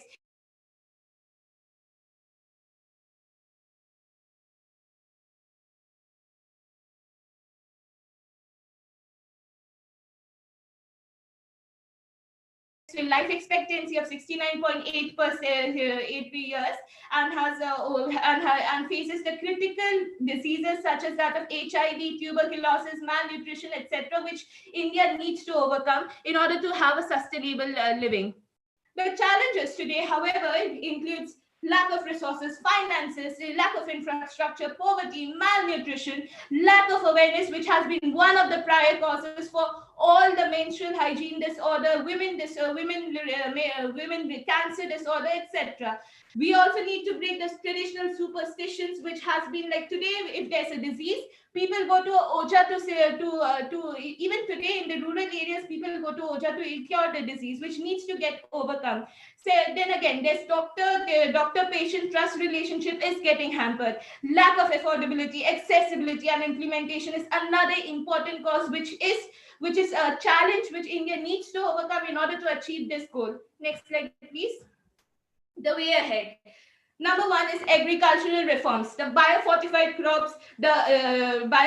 crops is one of such things which we youth today is having. India is also developing at the same time about in biotechnology field, which again we as youth can develop biofortified crops, single cell protein, which will help in order to overcome the malnutrition issue that India faces. Besides that, we have to have awareness campaigns regarding sex education, mental health, family planning. This again has to start from the home itself. Following this, we need to build a good doctor-patient relationship such that the doctor and the patient has a trust relationship so that the patient can speak what exactly the patient is feeling. Following this, we need to have infrastructural development. We need to have affordable and accessible healthcare so that even people from rural areas can afford it. Then the capacity and training program needs to be there for the workers and nurses, etc., because we need to have people who are looking upon the patient needs to be much more well qualified in this, so that there's no dangerous outcome of everything that they operate. Following this is the bottom-up approach. We need to start from the local level, not from the top directly. We need to share resources from the local. Only then can we reach the top. We need to have public-private ownership continuously at the same public-private ownership. At the same time, also have medicines which are subsidized or either or given free, or immunization today in the time of pandemic is highly required. Then following this is the sewage water treatment plant. We need to control the sewage, the sanitation, pollution, etc. in order to keep our environment clean. At the same time, also keep our own self clean. Delhi is the best example for air pollution, which we need to take into great consideration. Next slide, please. Next thing is about the next advocacy is about SDG goal number 6, which is clean water and sanitation. Pure water is the world's first and foremost medicine. It is rightly quoted. At the same time, this is also, we see that people in facing sanitation crisis or that of water crisis die much more in comparison to that of the people who are facing the war crisis, or the people of the illegal migrants, etc. The death number is much less in comparison to the deaths which has been caused due to unhygienic situation. SDG goal number 6 focuses on safe and affordable healthcare, affordable water for all, adequate and equitable distribution of water and other resources. At the same time, also to stop the open defecation of fecal matter in public. At the same time, also improve the water quality, reduce pollution, and minimize the hazardous chemical waste from getting released in the water body. Increase efficiency to use and support the local community and institutions is also considered.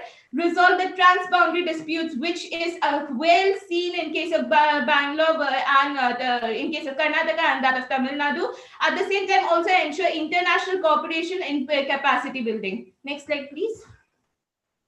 India and her statistics, we see that there 1 out of every 5 child dies out of diarrhea in India. 500 million people are being affected with drought. 20 million people are still using open defecation. This is according to the census of 2019 published by Niti Aayog. Then India has achieved SDG goal number 6 up to 56.6% according to Niti Aayog report, which is published in 2020 in the month of July. 163 million people in India have still lack of access to safe water. 200 million people are still lacking in improving their own sanitation because of poverty. Niti Aayog report in 2019 tells that 75% households are still lacking in clean water. Clean water is ultimately necessary for consumption besides other household chores as well, which is again being lacked. Then 92% of the groundwater is being consumed in agricultural field itself, which only accounts 8% to be consumed by every individual and community level. Next slide, please. The way ahead, proper drainage system. This is the most important thing, where it is not just the government who is building the drains. It is we as individuals who need to be highly concerned about not throwing a garbage, not dumping garbage there, because government definitely makes it, but it is we who destroy it. So it is highly important for us to look upon proper drainage system so that we ourselves can sustain our own water and sanitation hygiene. Then second is the sewage effluent treatment plant, release of chemical waste only after treatment. So there has to be a proper treatment of chemical waste, which has before releasing it into the water bodies. There has to be transboundary cooperation so that at least conflict, in the sense that water being a necessary resource, being a basic right, shouldn't get conflicted upon. Micro irrigation reforms, river linking, etc., can be done by school students as well as by that of college students, university students. How? Because we have biology as a subject, which will again which is having both botany, and instead we can do some kind of realistic activity in case of micro irrigation reforms. Next is community management and institutional checks. There has to be checks and balance. Constitutionalism of these policies needs to be maintained. Then water mining stop. Switch to rainwater harvesting, which means that we are just plugging in and out groundwater, but we are forgetting that the groundwater is also getting depleted. So instead, if we have a rainwater harvesting system, this is exactly what Bangalore has done. Rainwater harvesting system is present, or in case of the rural areas, such as that in case of Assam, we ourselves see is that there are ponds which are also made in order to cultivate water, in order to conserve water there, and then that is used during the time of the winter months. So now the traditional idea of monsoon being the only source of irrigation can be totally dismissed. Next is composting toilets for all gender. Composting toilets will ensure will be just a boost in case will become a big boost, because we are also getting manure. At the same time, we are also cleaning the environment, in the sense that we are bringing in all the dead matter or decay in order to decay it, and then it forms into manure. And following this toilet for all genders is highly important, because we see today transgenders as well as women are getting their rights are getting violated. They are getting abused in the toilets, in all the in the toilets itself. Next is desalinization of water sources. Desalinization of water sources is though very costly, but I strongly believe that we, the youth of tomorrow, can definitely develop a method in which it will be much more affordable, at the same time very, very accessible to all of us as citizens. We the science student needs to develop something about desalinization, so that every individual can not every communities together can come forward and desalinate the water, so that we can have fresh water for everybody. Then recycling and prioritizing our needs. We shouldn't be just consuming water just because it is present. Rather, we should believe that there can be water which can be recycled. At the same time, we should prioritize a need where should we want to use or where we do not want to use, following reforestation, algal bloom control, etc. And basically, this strongly means that it is you as individual who needs to create the difference, not always the government, but it is you, me and you, who has to make all the difference. Next slide, please. This is a case study of menstrual hygiene, which I had conducted 2 years back in a village in Nalbari district. So this was a more of an informal kind of setting in which I did this activity with my sister, my cousin sister. So we basically had we brought up with women in the village. We asked them to come, and then we had this local panchayati kind of setting, I'll say. So there I sat, and then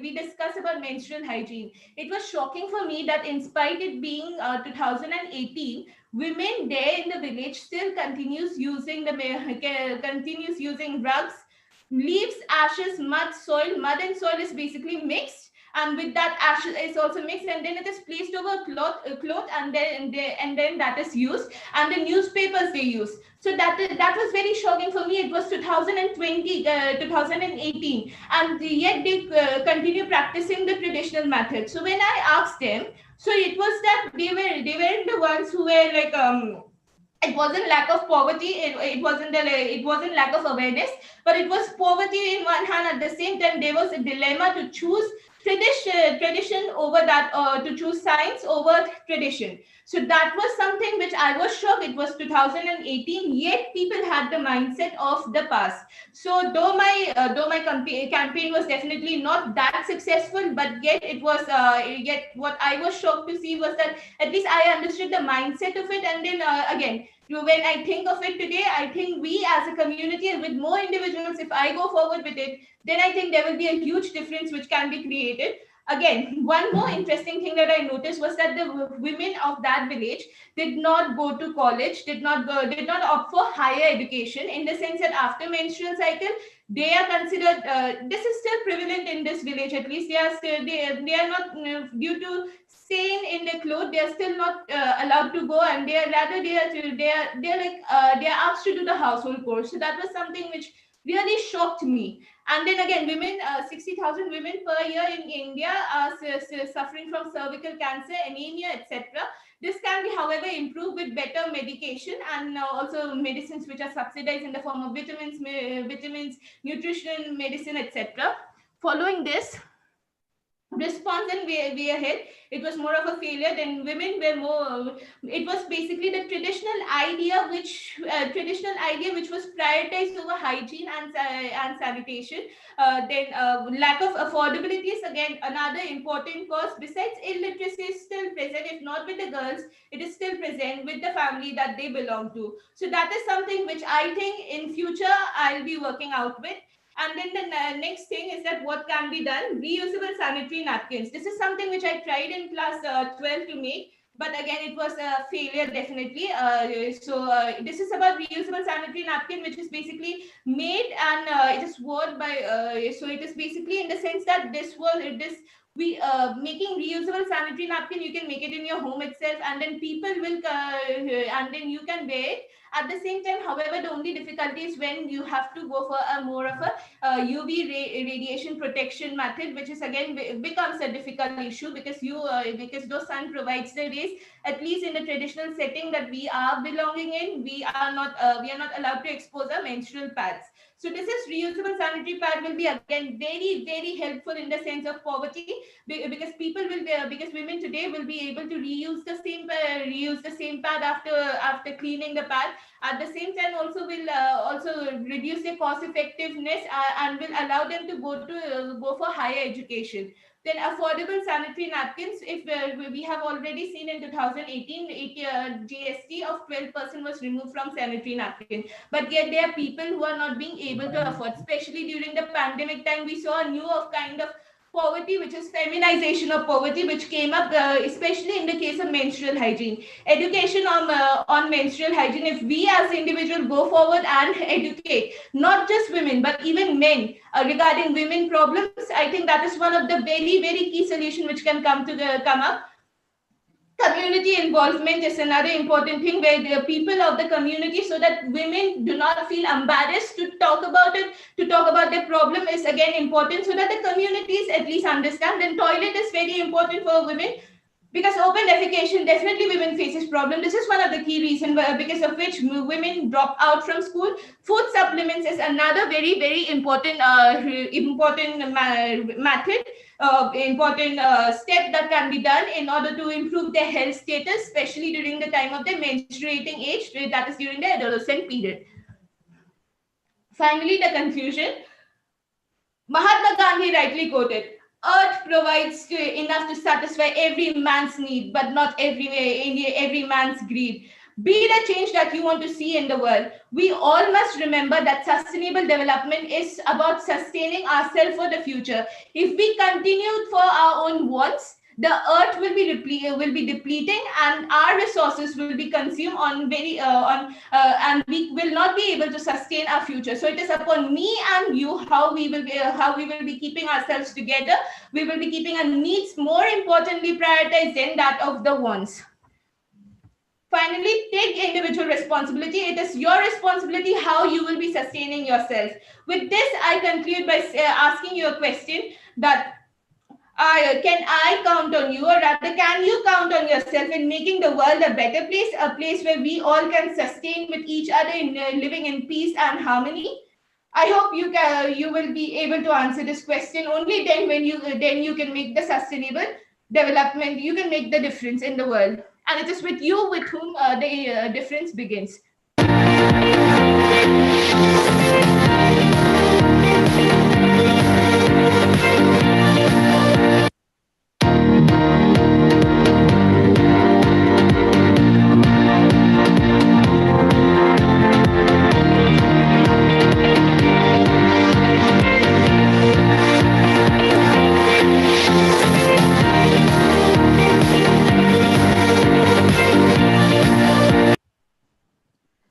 Thank you very much, our last presenter, Rudrani Gars from Royal Global University, for your wonderful presentation. So it's time to now hear the comment from our Board of Judges.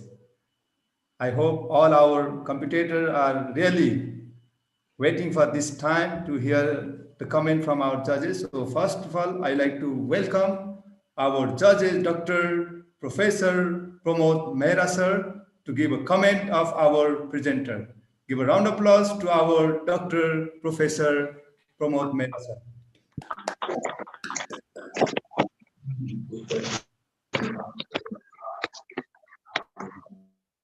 Okay, can you hear me, please? Yes, sir. Yes, sir. Yes, sir. All right, thank you very much.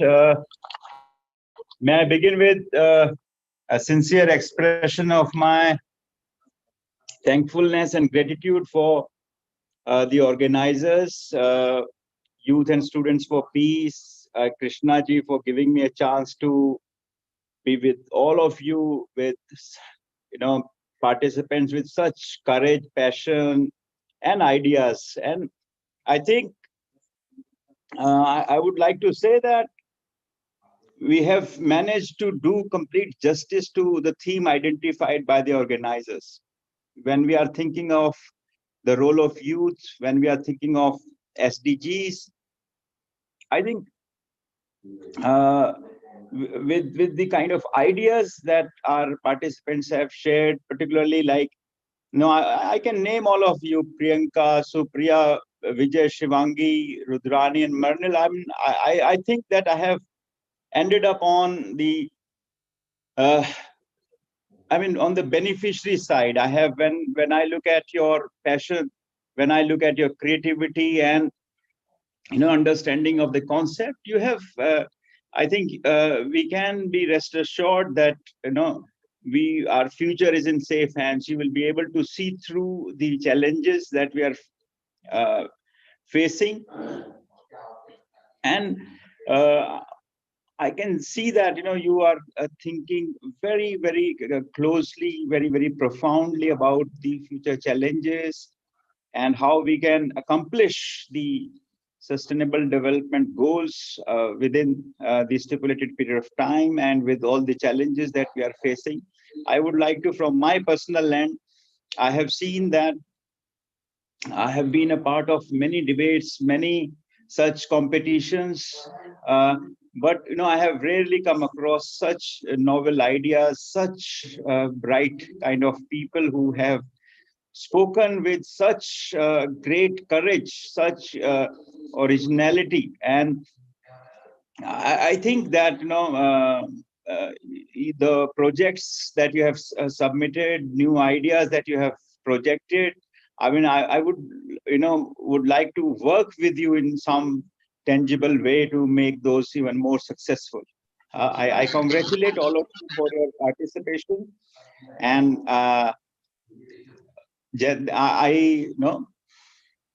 I wish all of you a very, very bright future, and you succeed in all your endeavors, in all your with all your potential that is bound to happen. Thank you very much. I would always be available if you wish my support, my sense of humble presence in any of your activities. Thank you very much. Thank you very much, our Board of Judges, our Dr. Professor Pramod Mehra sir, for your wonderful comment. So now I'd like to welcome our next judges, Professor Arup Burman, the professor from Assam University. I'd like to welcome you, sir. Sir, your sound is not coming.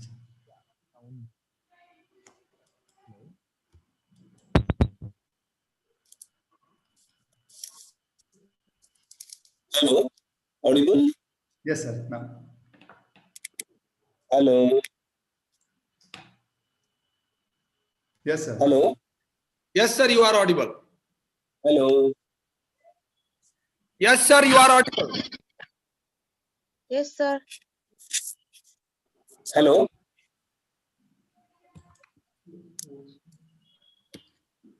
Hello. Yes, sir. We can hear you, sir.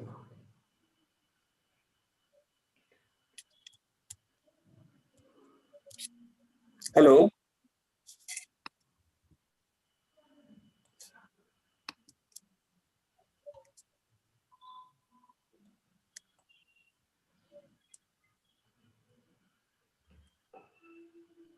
Hello. Yes, sir. We can hear you, sir. Hello. Hello. Yes, sir. Hello.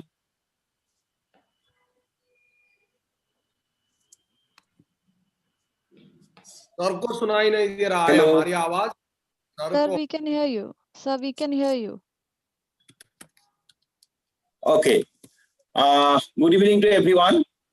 Here, really very nice presentations what I have got and entertained.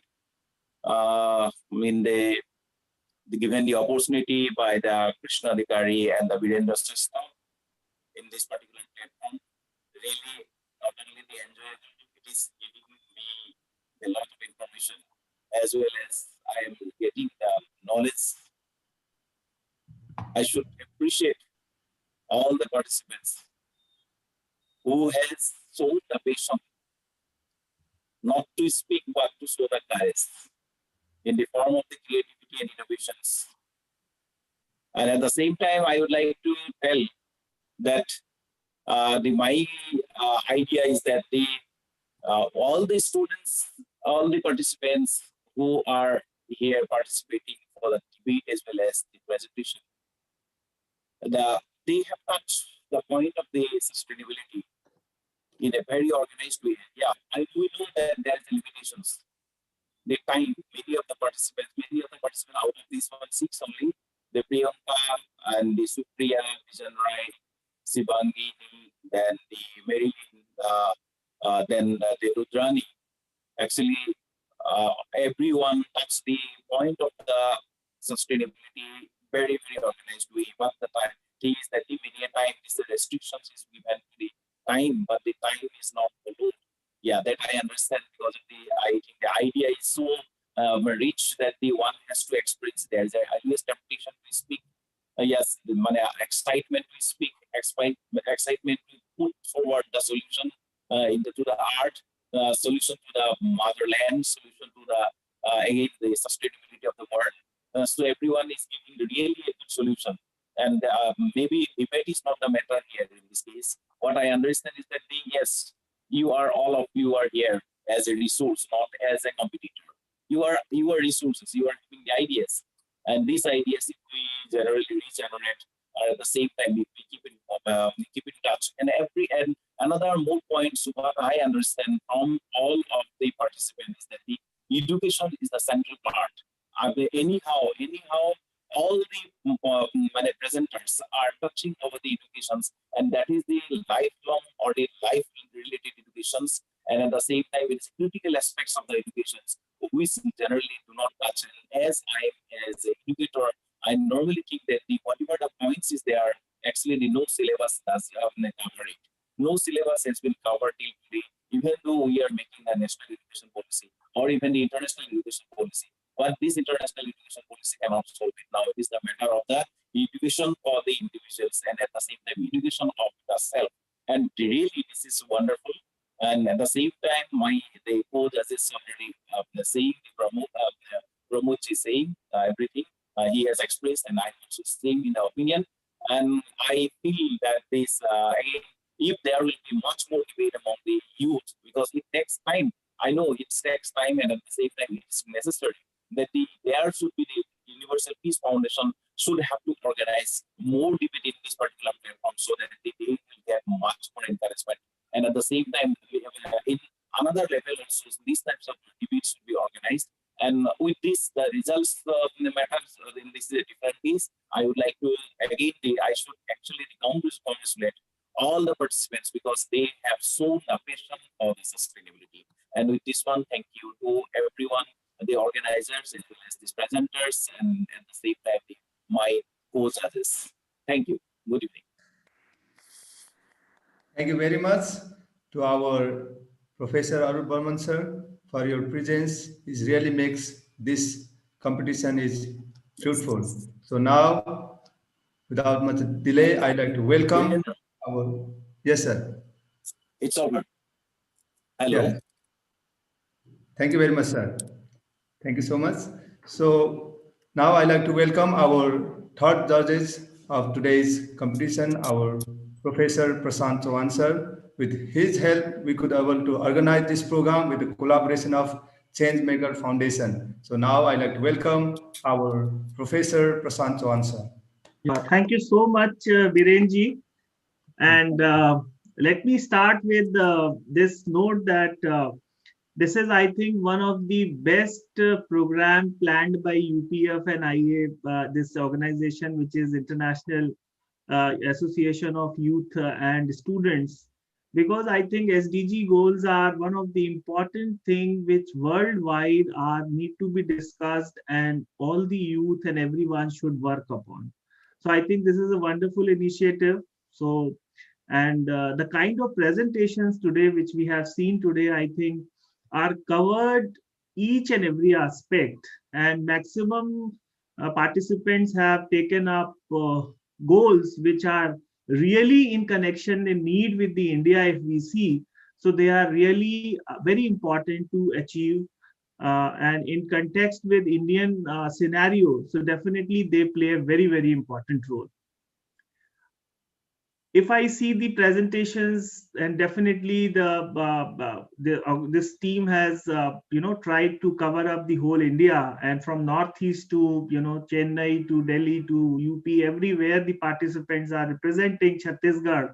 So I think this is one of the best thing of this event, that students from different parts of the country are representing here.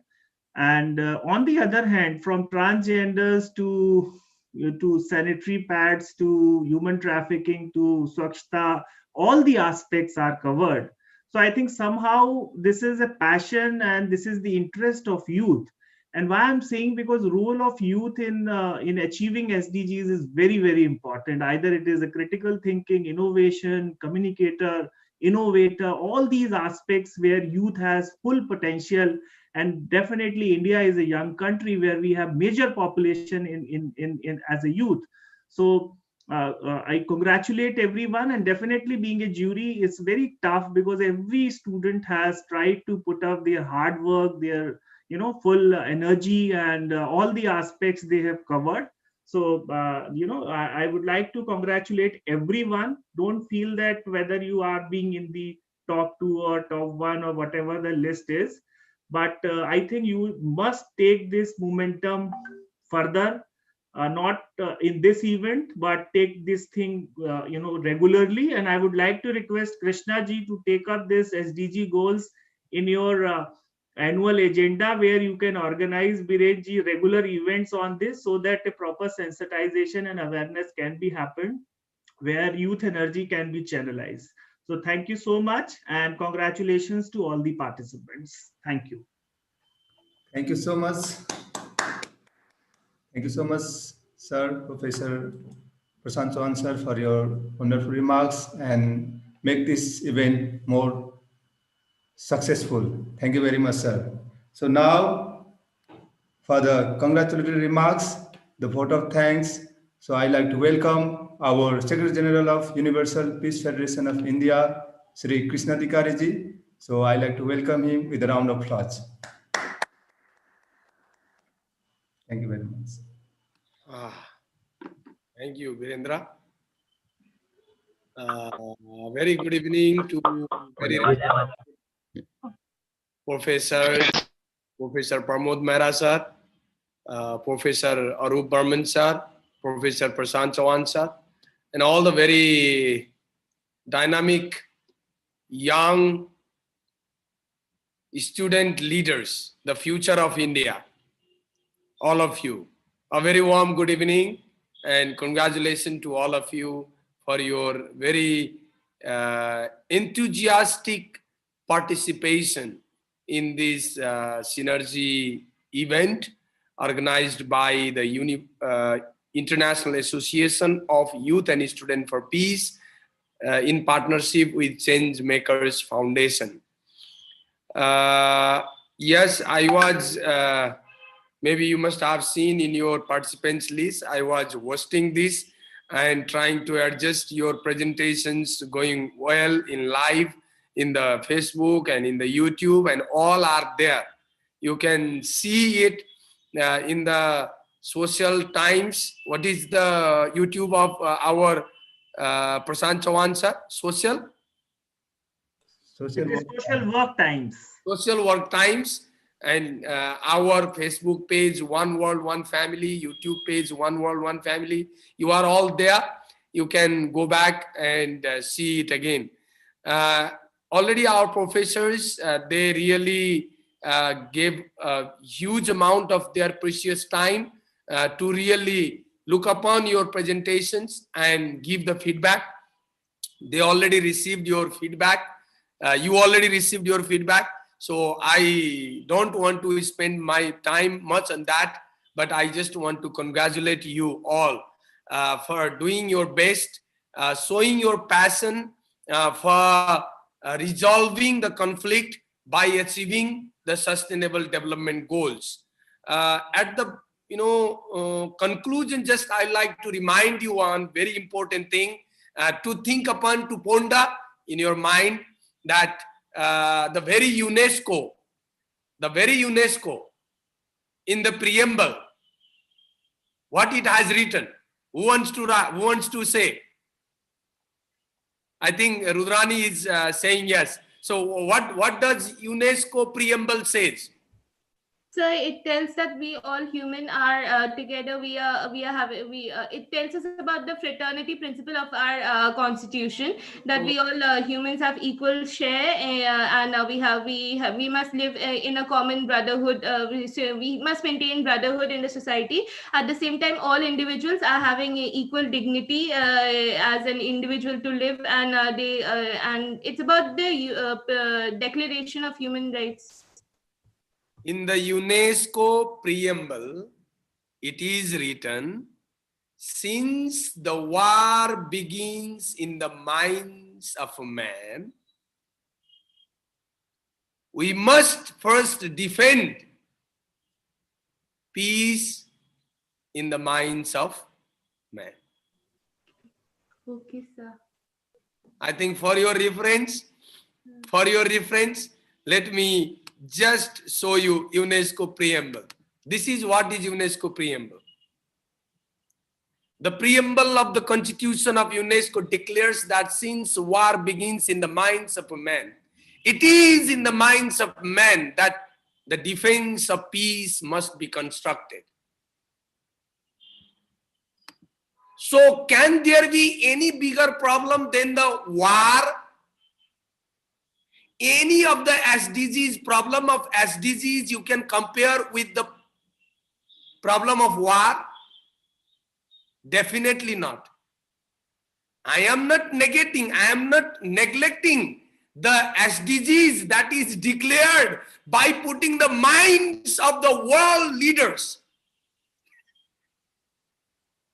After the Millennium Development Goal were set there for 15 years. I don't know how many could be achieved. And then they declared another 15 years goal, the Sustainable Development Goals. I don't know how many will be achieved. The index you are already showing, India is in the 112 in the gender equality. How will this be achieved? Yes, the young people need to come forward. Yes, young people need to be sensitized. But where? In the mind first. Maybe our student of Amity, Shivangini, must be thinking, this man only talks about mind always. What to do? This is the root. So if we are not able to change our mind, we will not be able to change any of the SDGs. How you are going to solve the gender violence? By changing the mind. More than enforcing the laws, just enforcement of your laws has made the chaos in the society. Just the law of 376, rape law, what has it made? It is made for the safety of the woman, but in the very hand of the woman, the law is being misused. The dowry law, 489. What is happening with the law of dowry? It is being misused. So the law enforcement alone will not be able to help us achieving the Sustainable Development Goals.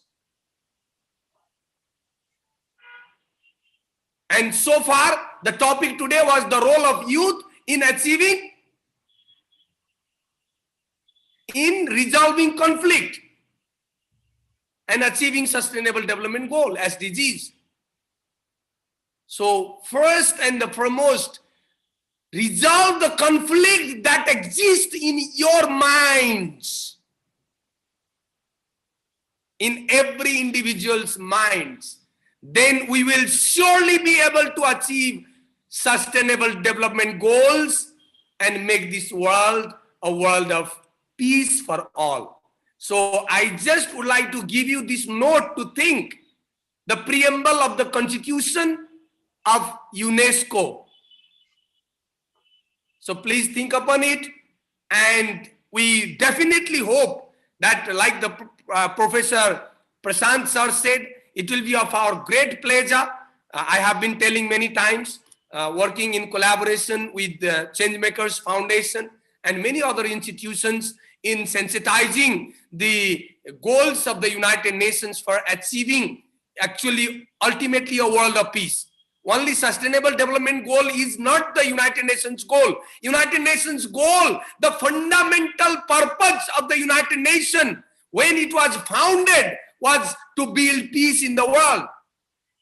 So why only we think about the SDGs? Let us think about building a world of peace, which is the founding purpose of the United Nations. So I call upon the young people who are watching us in Facebook, in YouTube, and you as a messenger of youth, I call upon the youth to come forward and act in defending peace in your mind, by resolving conflict in your mind.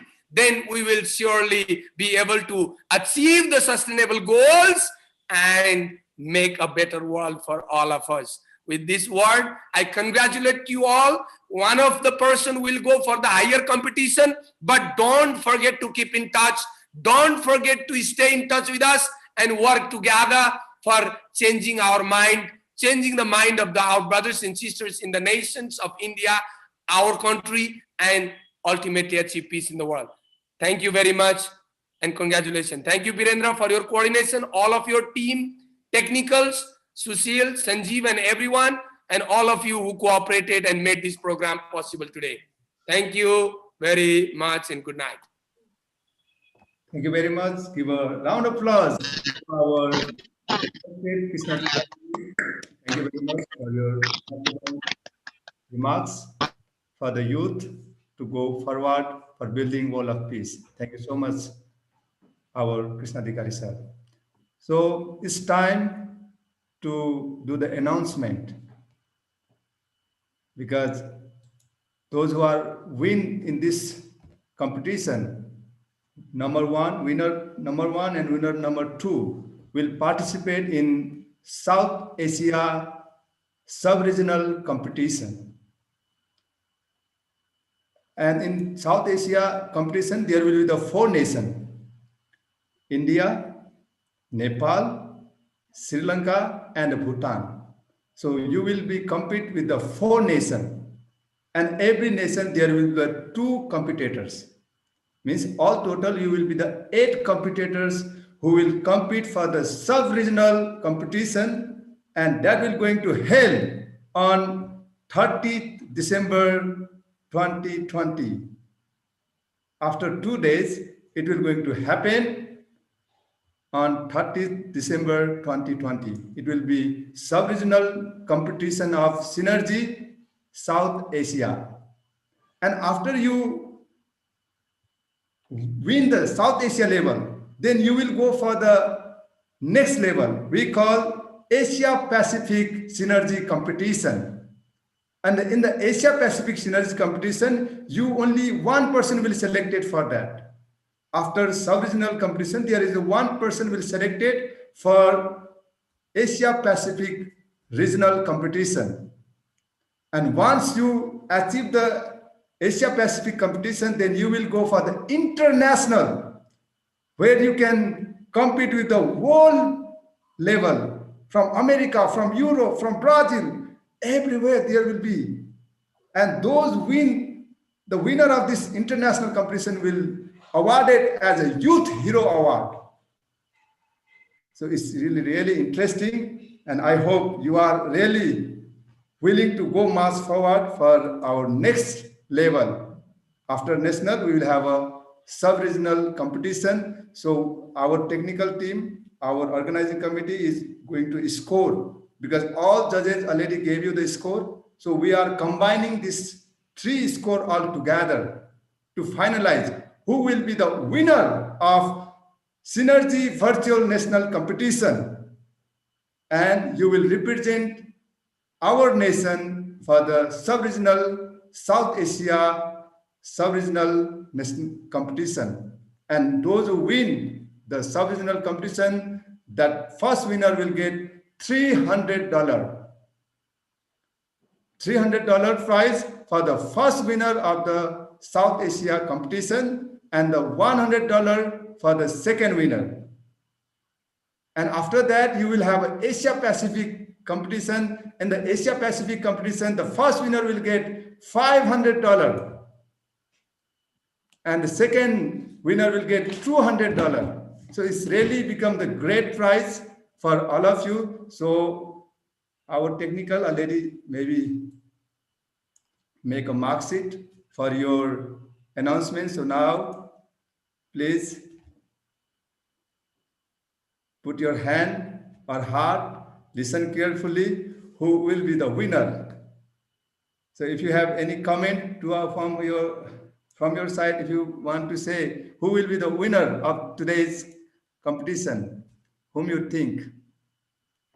Priya, Shivangi, Marilyn, Rudrani, Vijay, Priyanka, who will be the winner of today's virtual national competition? So I already got the score.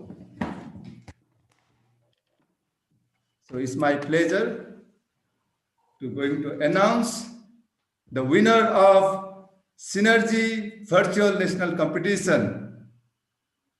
The second prize, the second winner, not first, the second winner is Miss Supriya Singh. Round of applause. Thank you, sir. Thank you so much.